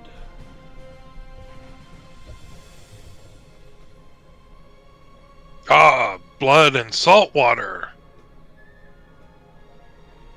Or seawater. That would be the heart of the sea.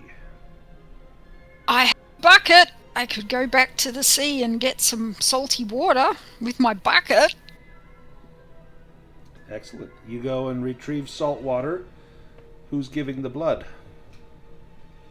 I gave the bucket and the water.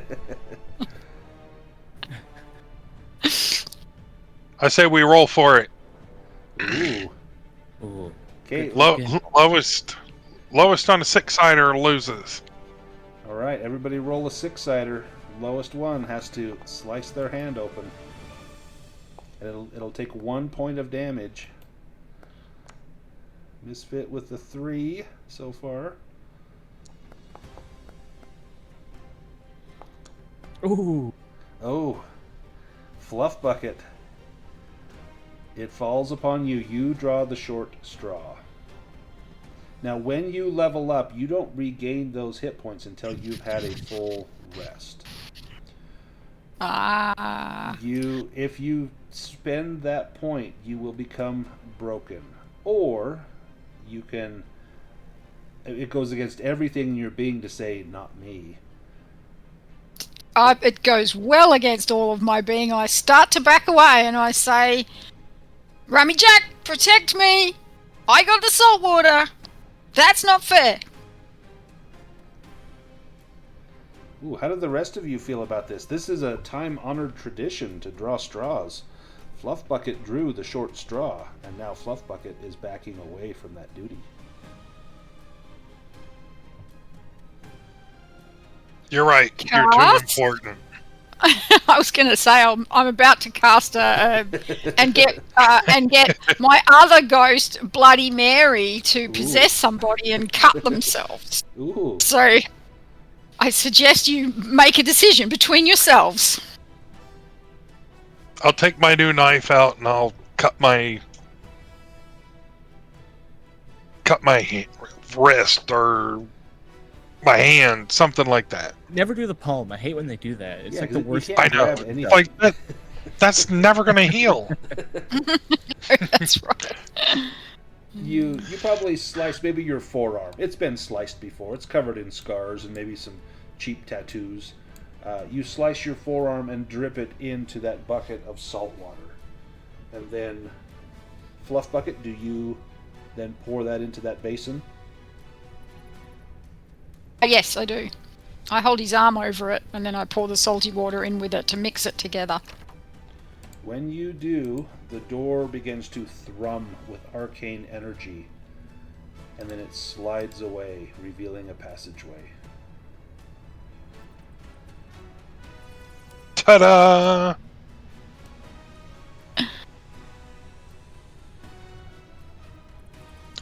Let's go get that treasure.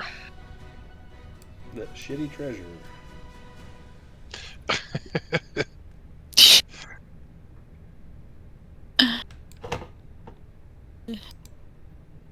Now, from here, you can see steps leading up to the left, as well as to the right. It looks almost like a gangway leading out over dark water. I'll take a look. Looking there, it's still... There's no movement in the surface of the water, just a few drips here and there. It's very eerie as this stone platform extends out over the water.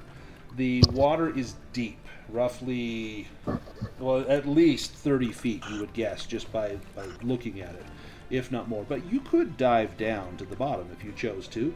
There are glyphs that cover one of the walls, and the glyphs tell of... through imagery of a dynasty of rulers, a 1,000-year rule of an island kingdom, and a dark power that rose from the sea. Hey, Doc, what do you make of this?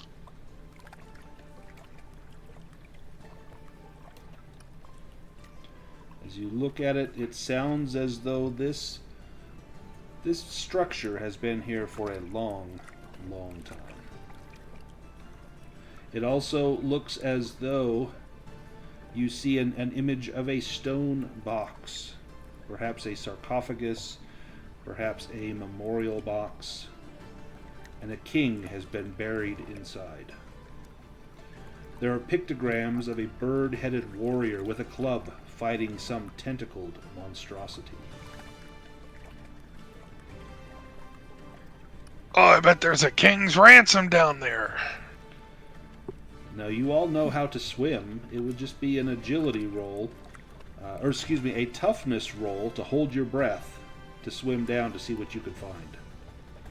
I don't feel it's my job to go down after the orb of Squitchalanka. I'll give it a shot.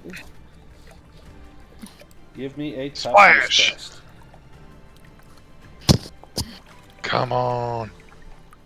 Ooh, do you spend a devil's luck to make that an automatic success? Oh, yes. Okay. As you swim down, let me open these doors for you.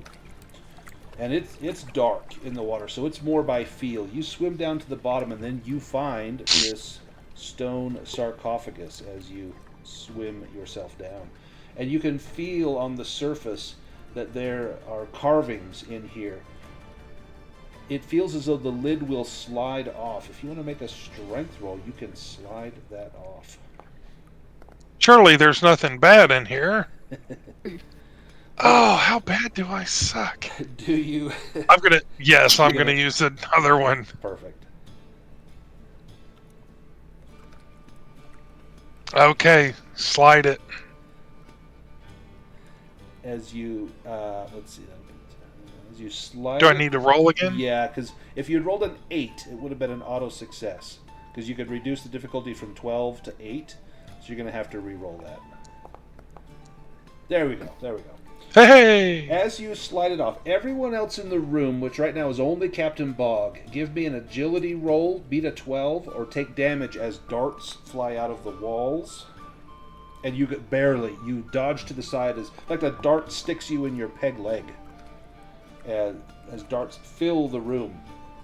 Inside the sarcophagus, Misfit, you find it feels like a mummy wearing some sort of beaked mask, like a bird mask.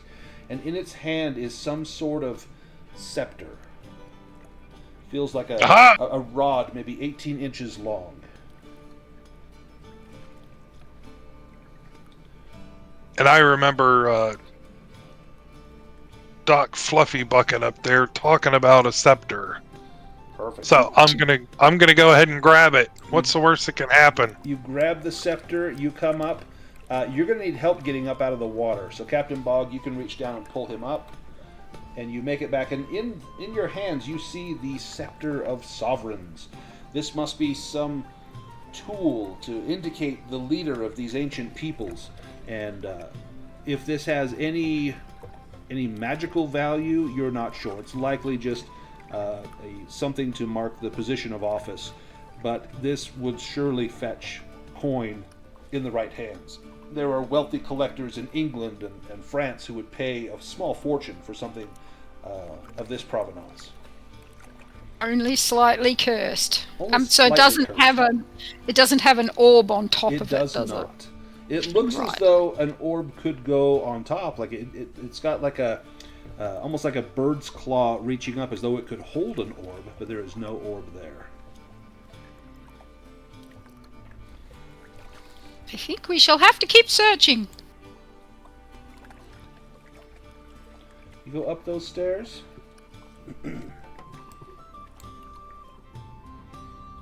Sure. Up the stairs. There's an amber glow in this room. It's hazy in here, and it smells of burning coral resin. There are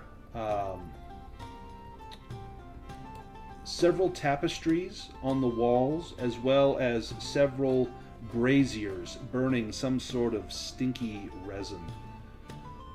And inside this room is a massive being made of skulls. And the being looks at Misfit and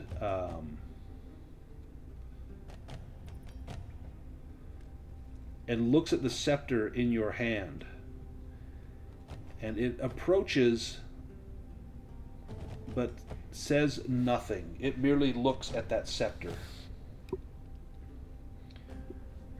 And then it speaks out loud. And let me roll a dice. Is a 7, which is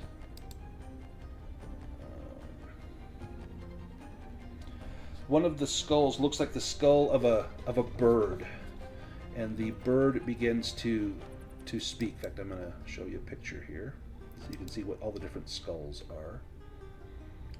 So there is a stag, a feline, a rodent. There is a swine. There is a raptor, a serpent, a primate. And the raptor begins to speak and says, "You who holds the scepter will live to see the end of this day. The rest of you, your journey ends here." And we will get pulled into combat. This is Tauntaun. This is the boss. Oh. Thank you for the heads up. Yep. So, if you got stuff to use it now. I was gonna say, I think Fluffbucket's just gonna say to Misfit, perhaps you could try using it to ask it to sit down or something. Can you roll that one, Salty? There we go. Misfit. Oh, how fortuitous. You're up first. The one holding the Scepter of Sovereigns. I'll point the scepter at him and I'll say, "Stand down!" Or I'll hit you with your own stick. Give me a spirit roll. Oh, no. Ooh, you got it. 12. He says, "I will not attack you."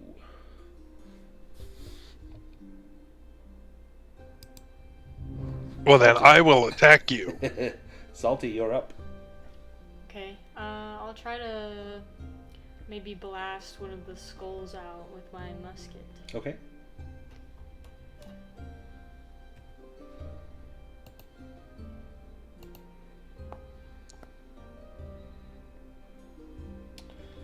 No. Do you want to spend a devil's luck to make that? Or actually, you would have to re-roll it. To Okay. re-roll it? Yeah, sure. Okay. Mark off a devil's luck and you can re-roll. Go ahead and roll. There we go. Which skull do you shoot at? I want to go for the raptor skull. So you see that this puff of smoke from your musket, and you know you were aimed right at it. The shot was true.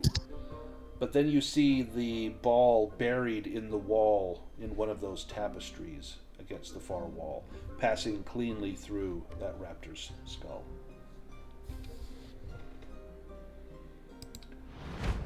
To Tauntaun's turn. It will attack up to 3 close targets. It's going to move in.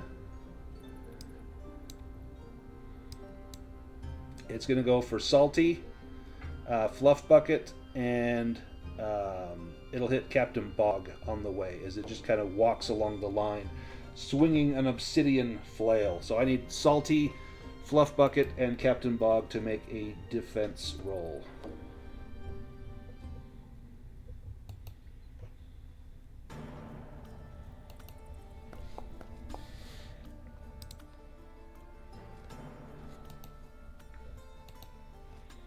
So Salty, that's going to be a hit unless you want to spend a devil's luck to make it an automatic success.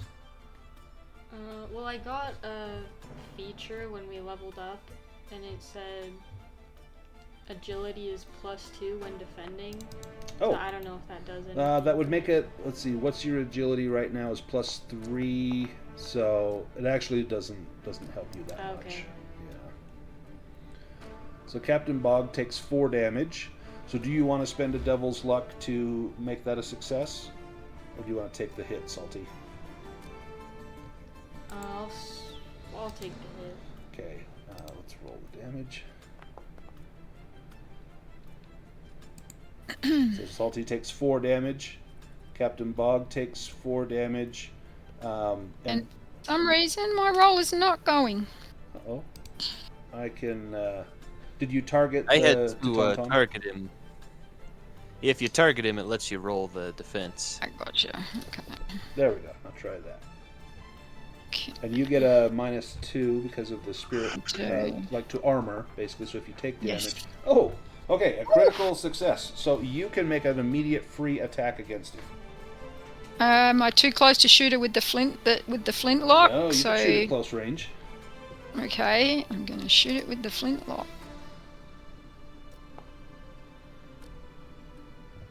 And that is a hit. Go ahead and roll damage. X. One. Nice. It looks like it should have dealt a significant amount of damage. However, the ball simply passes through it again, striking back against the stone wall behind it. It seems as though your weapons are of no use here. It's not actually my turn, is it? So I No. can't move or anything. Edgar, your turn. Yeah, okay. Tragically, he's not in the room. He's seen none of this, so he's gonna come in and try to stab it, I guess. With the first shot, with Salty's shot, you said that you saw that the ball of the shot ended up in the tapestry? Yes, it passed through to Tauntaun, striking one of those tapestries. And did mine go through and shoot a tapestry? Yours did Or was not that hit a just tapestry. fluke? Yeah, yours just Right. hit the stone near those stairs that are leading up. Okay, I was just starting to think, is there something to do with the tapestry? Well, possibly. Your shot, the way it was aimed, wouldn't have struck a tapestry, but Salty's did.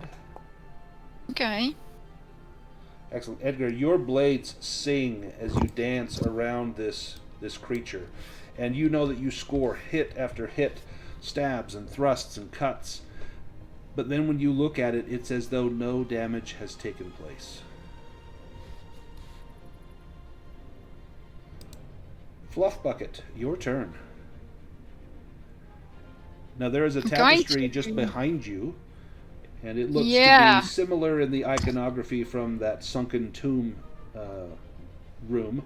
It shows some bird-faced leader wielding an obsidian flail, smiting foes. I'm going to... I don't have a knife or anything, but can I turn around and try to drag it down? Absolutely. Drag the tapestry Yeah, down? Give me a strength roll. You need to beat an 8.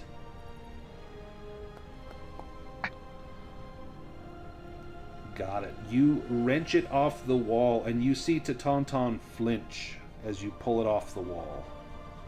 And I shout out to the others, the tapestries! The tapestries! Now, and then I'm going to now you run. do have a torch in your hand. We've got some little burning brands. Do you want to set fire to the tapestry?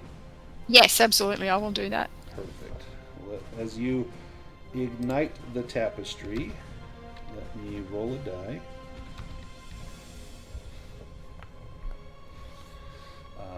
Let's see. 6 is the serpent. The snake's head crumbles and cracks as Tauntaun reels from the wound.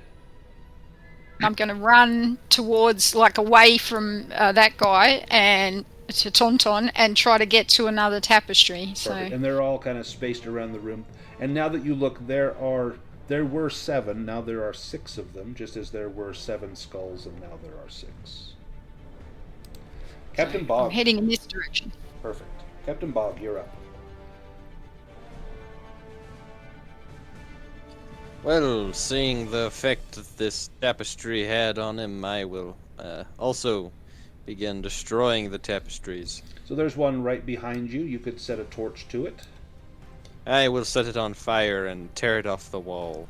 Nice. Roll a d7 for me.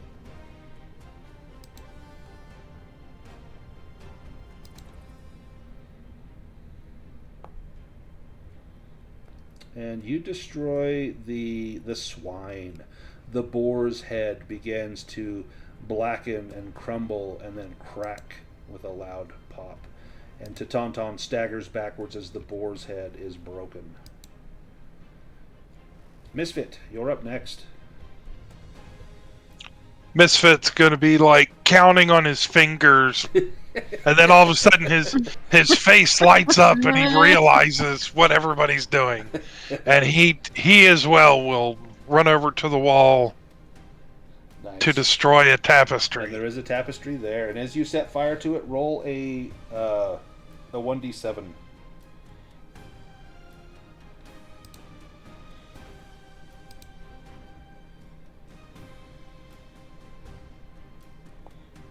A 2. The feline, the great hunting cat, that skull, the teeth begin to fall out one by one, and a fissure forms in the forehead of the skull as it crumbles away. Salty. Well, seeing what everybody else is doing, I think I will also try destroying a tapestry. Okay, which one? So we've destroyed all the ones over here. So we've destroyed 3 over here. There's 1 here, 2, just 2 on this far wall, and then there's 1 kind of over here where Fluff Bucket's running to. Perfect. So you can get to there, and you can destroy one. And I'll let you choose one of the remaining skulls. There's the stag, the rodent, the primate, or the raptor. I want to take out the stag. The stag, the great deer skull and antlers crumbles as the head rears back, and as it falls off, it shatters on the ground. To Tauntaun. Looms forward, and as he rushes in with his obsidian flail, striking at Captain Bog, at Edgar, and at Josephine, the 3 of you need to make a defend roll.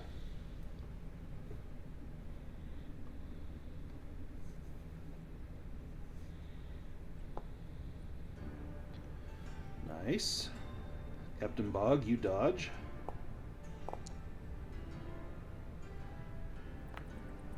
And Edgar, you dodge. Oh, wow. Another critical for Fluff Bucket. You can make an immediate free attack if you want.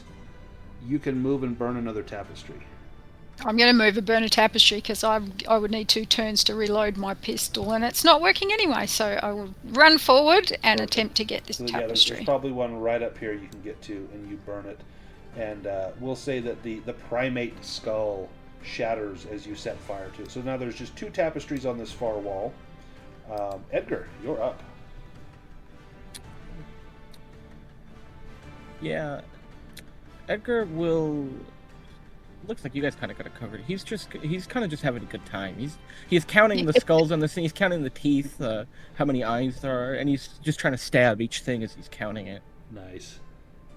So Not really. you're keeping this thing engaged, for sure. Trying to keep it off of Fluff Bucket, and I think Captain Bog is sitting on 1 hit point as well. So maybe you try and distract it, and yeah, you come in with your rapier, cutting and hacking, hewing at those areas where the skulls had once been. It's now baked clay. You're breaking off little fragments of that clay.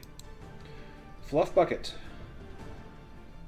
So I've already got that one. Is there another one further along the wall? Yep, so there's one right about here. Okay, I will attempt to get that one. Kind of in between you and Salty, probably right about there. So you set Okay. fire to that one, and we're running out of Yep. skulls.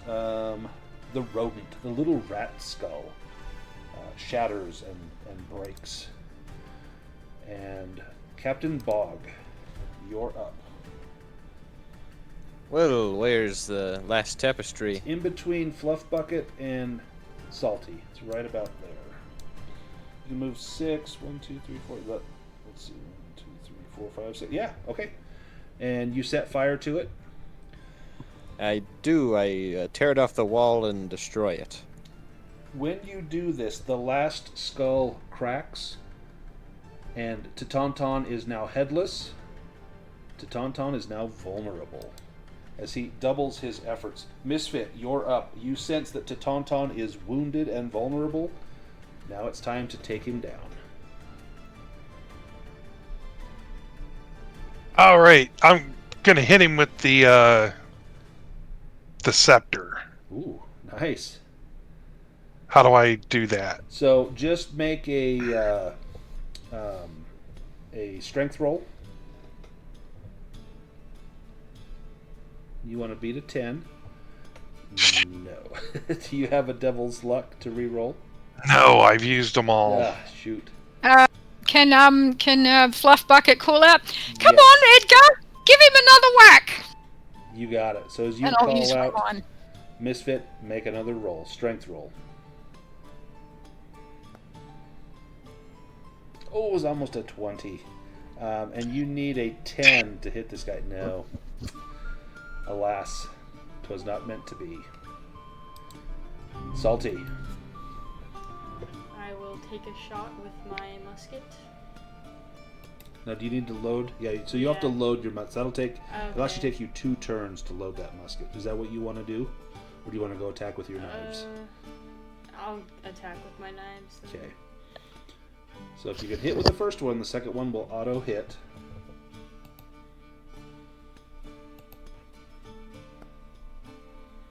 First one hits, so go ahead and roll damage. So you did 3 damage, but his armor blocked 4.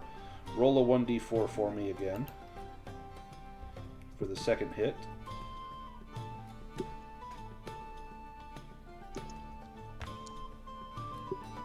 And you do 1, and he's going to roll at least a 1.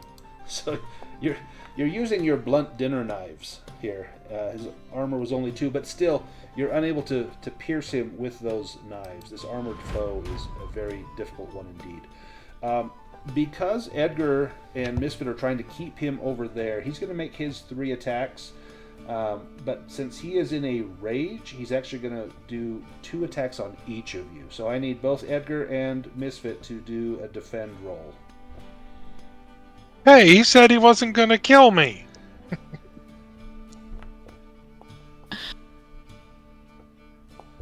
Nice. Nice. First one's good. One more.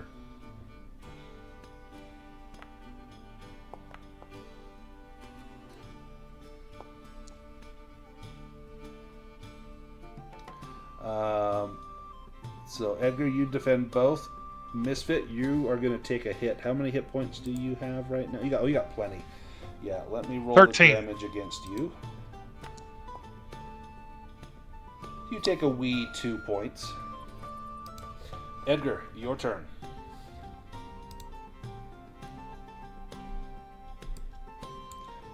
He may break you, but he won't kill you. Who? Do you have a devil's luck? Oh, yeah, actually, that's true. I've been holding on to one.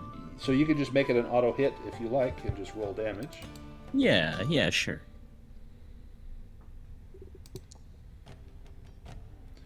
And he will roll his armor. So you do 2 points of damage to him. Nice. And Fluff Bucket. Fluff Bucket is going to load her pistol. She's not going anywhere near that thing. Perfect. Um, Go ahead and click the reload button. Okay. And then Captain Bog. And I might Yeah, and you can move if you like as well. away. Yeah. Oops.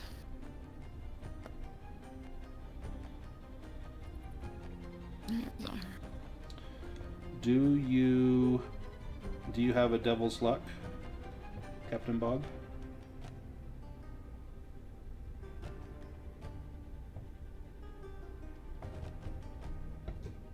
Henrik, do you have a devil's luck? Yes, I do. I spent one to roll again. Oh, I only see the one roll. Well, I haven't rolled again yet. Oh, got it. Ooh, Okay. a fumble. Do you have another one that you can prevent the fumble? Otherwise, you will take 1 damage. I will take the 1 damage. I will be broken You'll again. be broken. So click on the broken button. Stuff likes to blow up in your face tonight.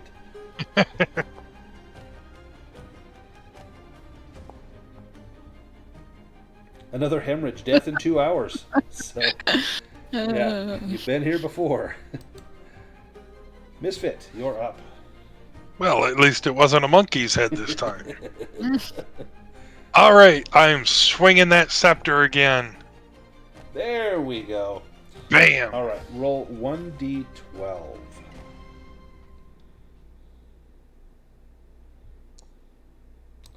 Nine minus the armor.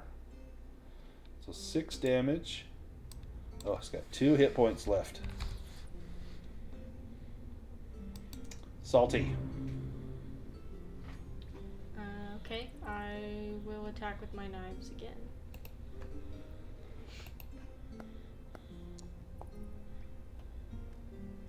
So they both hit. Go ahead and roll damage. Nice. So the first one does no damage. Armor blocks it. Roll another d4. As the second one auto hits. I'll roll the armor. 3. And the armor is 1. 1. Yes! Oh, takes 2 damage. How? Your knives finally do something. Yeah. How did you take out Tauntaun with your knives? Well, I think all the skulls are like shattered, kind of. Yes. Right? Yep. So I think I'll just go for like the foundational skull, and I'll just thrust my knife into like the eye sockets, and the whole thing just crumbles. Nice. And as it crumbles down to the ground, all that you're left with, besides fragments of broken skulls, a little bit of lingering black powder smoke in the room, and poor Captain Bog with blackened flash marks all over his face where his pistol misfired. In fact, he is sitting at 0 hit points and laying on the ground badly wounded. Go and try and patch him up again, I guess. Yeah, go ahead and give me a spirit roll if you want to try to get him back on his feet. Good. Nope. You look at him, you're like, ugh. Maybe we should just leave him here. Don't worry, Captain, I'll help you out.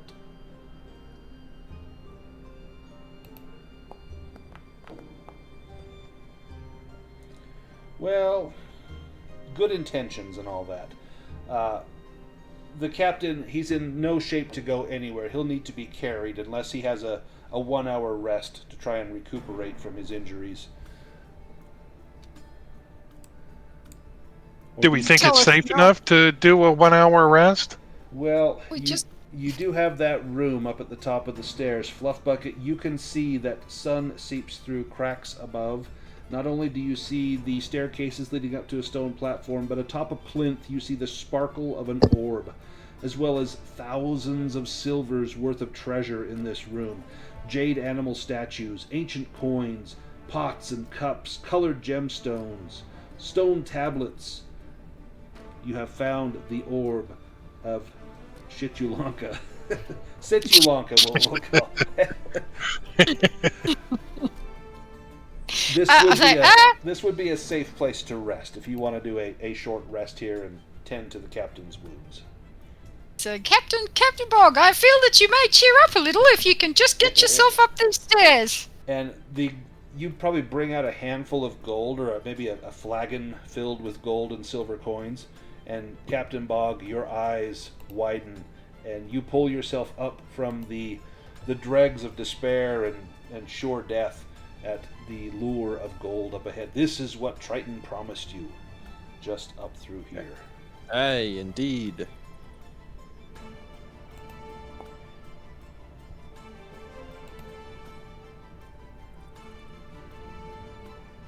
Still have any spider left over so we can eat something? Yeah, I'm sure you had plenty. That spider was enough to feed 3 times your number, so you'd have a little bit of that little shrimp salad left. It's probably spoiled, so maybe I'll have Captain Bog give me a toughness roll to see if you get botulism or something.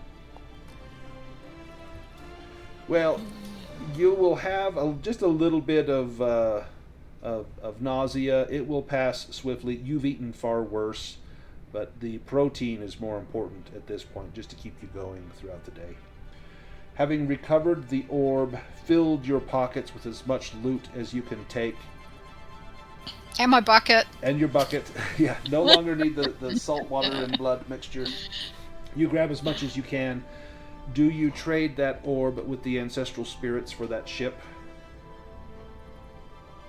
Absolutely.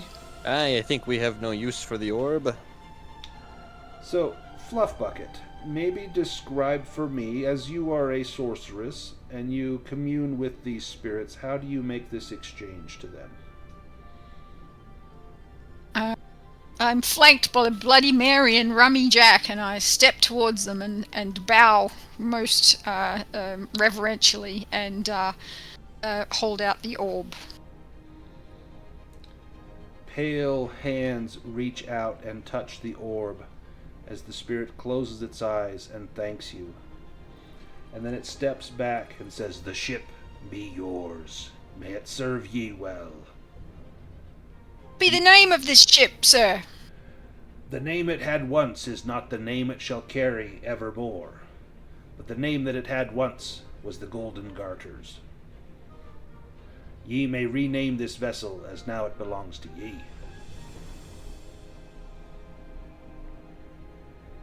Quite like a golden garter, but no, we will decide because pirates are democratic.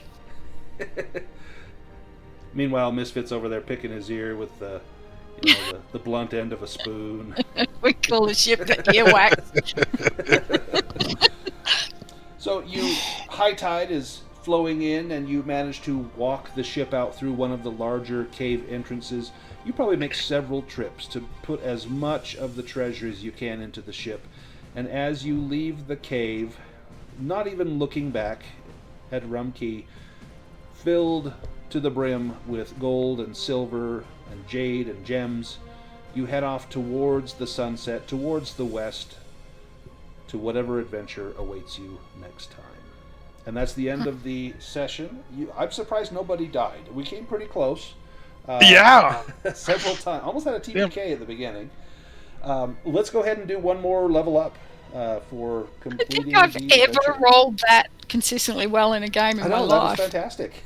So that was awesome. So Captain Bog, strength goes. Oh, good for Captain Bog. Lots of gains. For me. Oh yeah, look at that. You got 1 hit point for Fluff Bucket.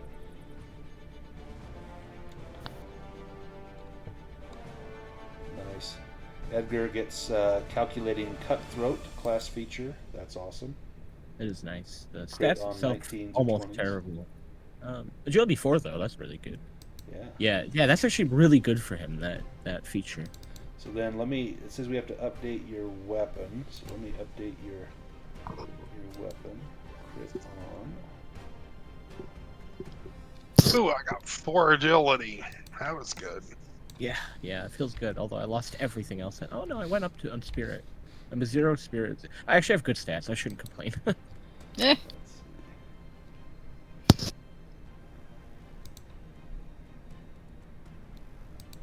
see. Crit on 19. And let me save that weapon.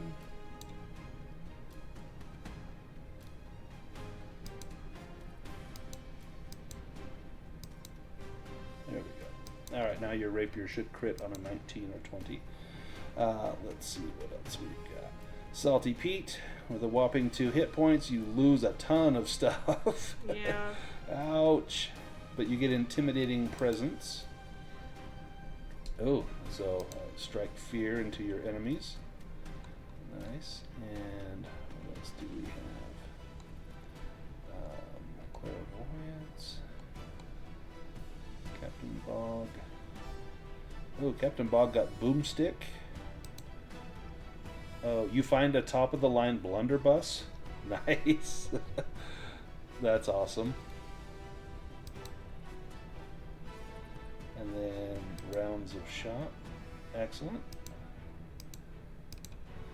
And did Misfit, did you make improvements? Oh, right there. Survivalist. Or no, wait, that's Captain Bog. Got Survivalist. Yeah, oh, Misfit got the Boomstick. That's cool.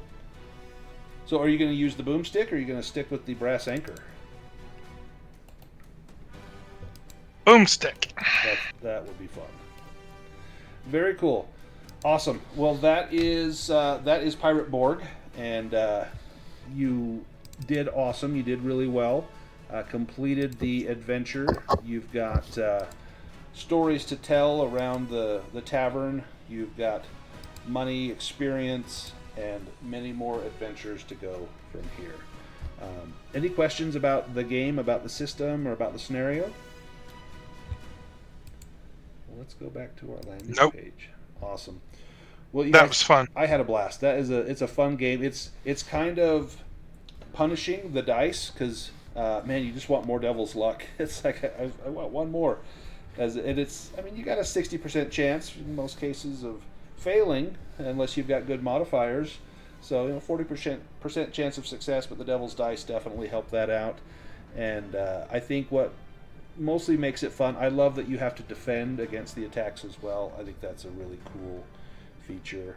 And that was fun. Yeah, the Fluff Bucket's sorcery, that was awesome. Like that was Rummy Jack, so cool. That was my favorite part. Rummy Jack is just like what a key part of your character. So I didn't know how it would play out, but it looks like fun, and I'm happy I took her. And the funny thing about her is her unfortunate incidents and conditions is she died once already, but Hell didn't want her, so I think that's why Hell was making those rolls good. Oh yeah, it's like we're not ready for her. Keep her away. No.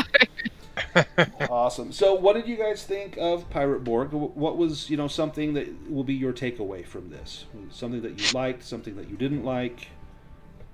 Let's start with Miss Pick, with Salty.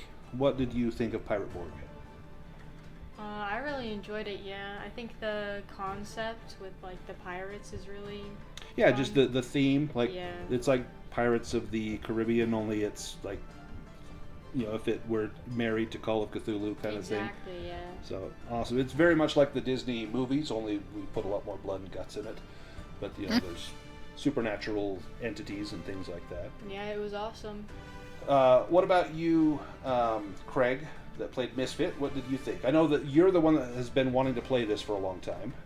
Yes, I have. I really like the defending rather than being attacked Against. I like that. That seemed to make it run really fast. Yeah, because there's also more pressure. Like, oh, this is on me if I don't make this, which is kind of cool. Yeah, and I like the bizarre way it re-rolls your abilities every level. Like you can go down, but then and it seems like you gain levels relatively easily and quickly, mostly because you can tell it's going to be a brutal game. It's going to be very grindy through characters. You're going to go through a lot. So the fact that you advance quickly, I think, is a good thing, just so you get a chance to try those different features out. Yeah. What about you, Henrik, that played Captain Bog? Captain in quotes. I think it was a good system, very fun and easy to learn and easy to play. You kind of got the short end of the stick with your being broken, because your presence went from like +2 to -3, which affected all of your shots with your musket and things like that. And that happened early in the game, so that kind of put you behind the 8-ball there. But I think you did a great job with role playing it. How about you, Luke, that played Edgar? What did you think? Yeah, the system, I do really like it.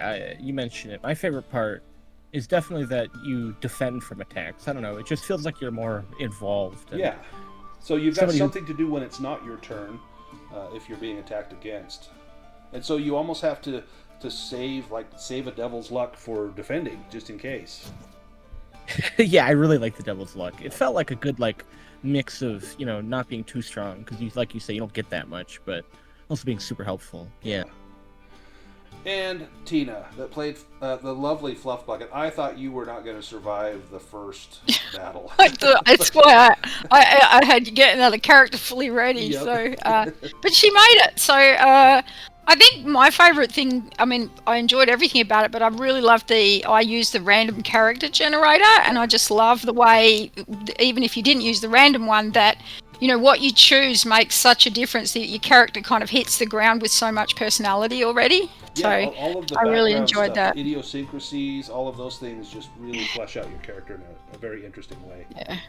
And I also really enjoyed that you weren't stuck next to something, so you didn't have to try to get away, try to roll to get away or get hit or whatever, as in some other games. So I liked that I could just go, yeah, I'm getting out of here, because obviously for my character that was really important. So yeah, what did you guys think of the naval engagement at the beginning? It's kind of a different rule system for the naval combat, but it adds a lot of flavor, I think, to the game. Was that something could you see wanting to play a ship-to-ship battle, blasting away with broadsides, or would you rather just board with swords and muskets? I like both. Right, me too. I'm all about maneuvering and gunfire. It's all good. So I like that. Oh, sorry. Go ahead.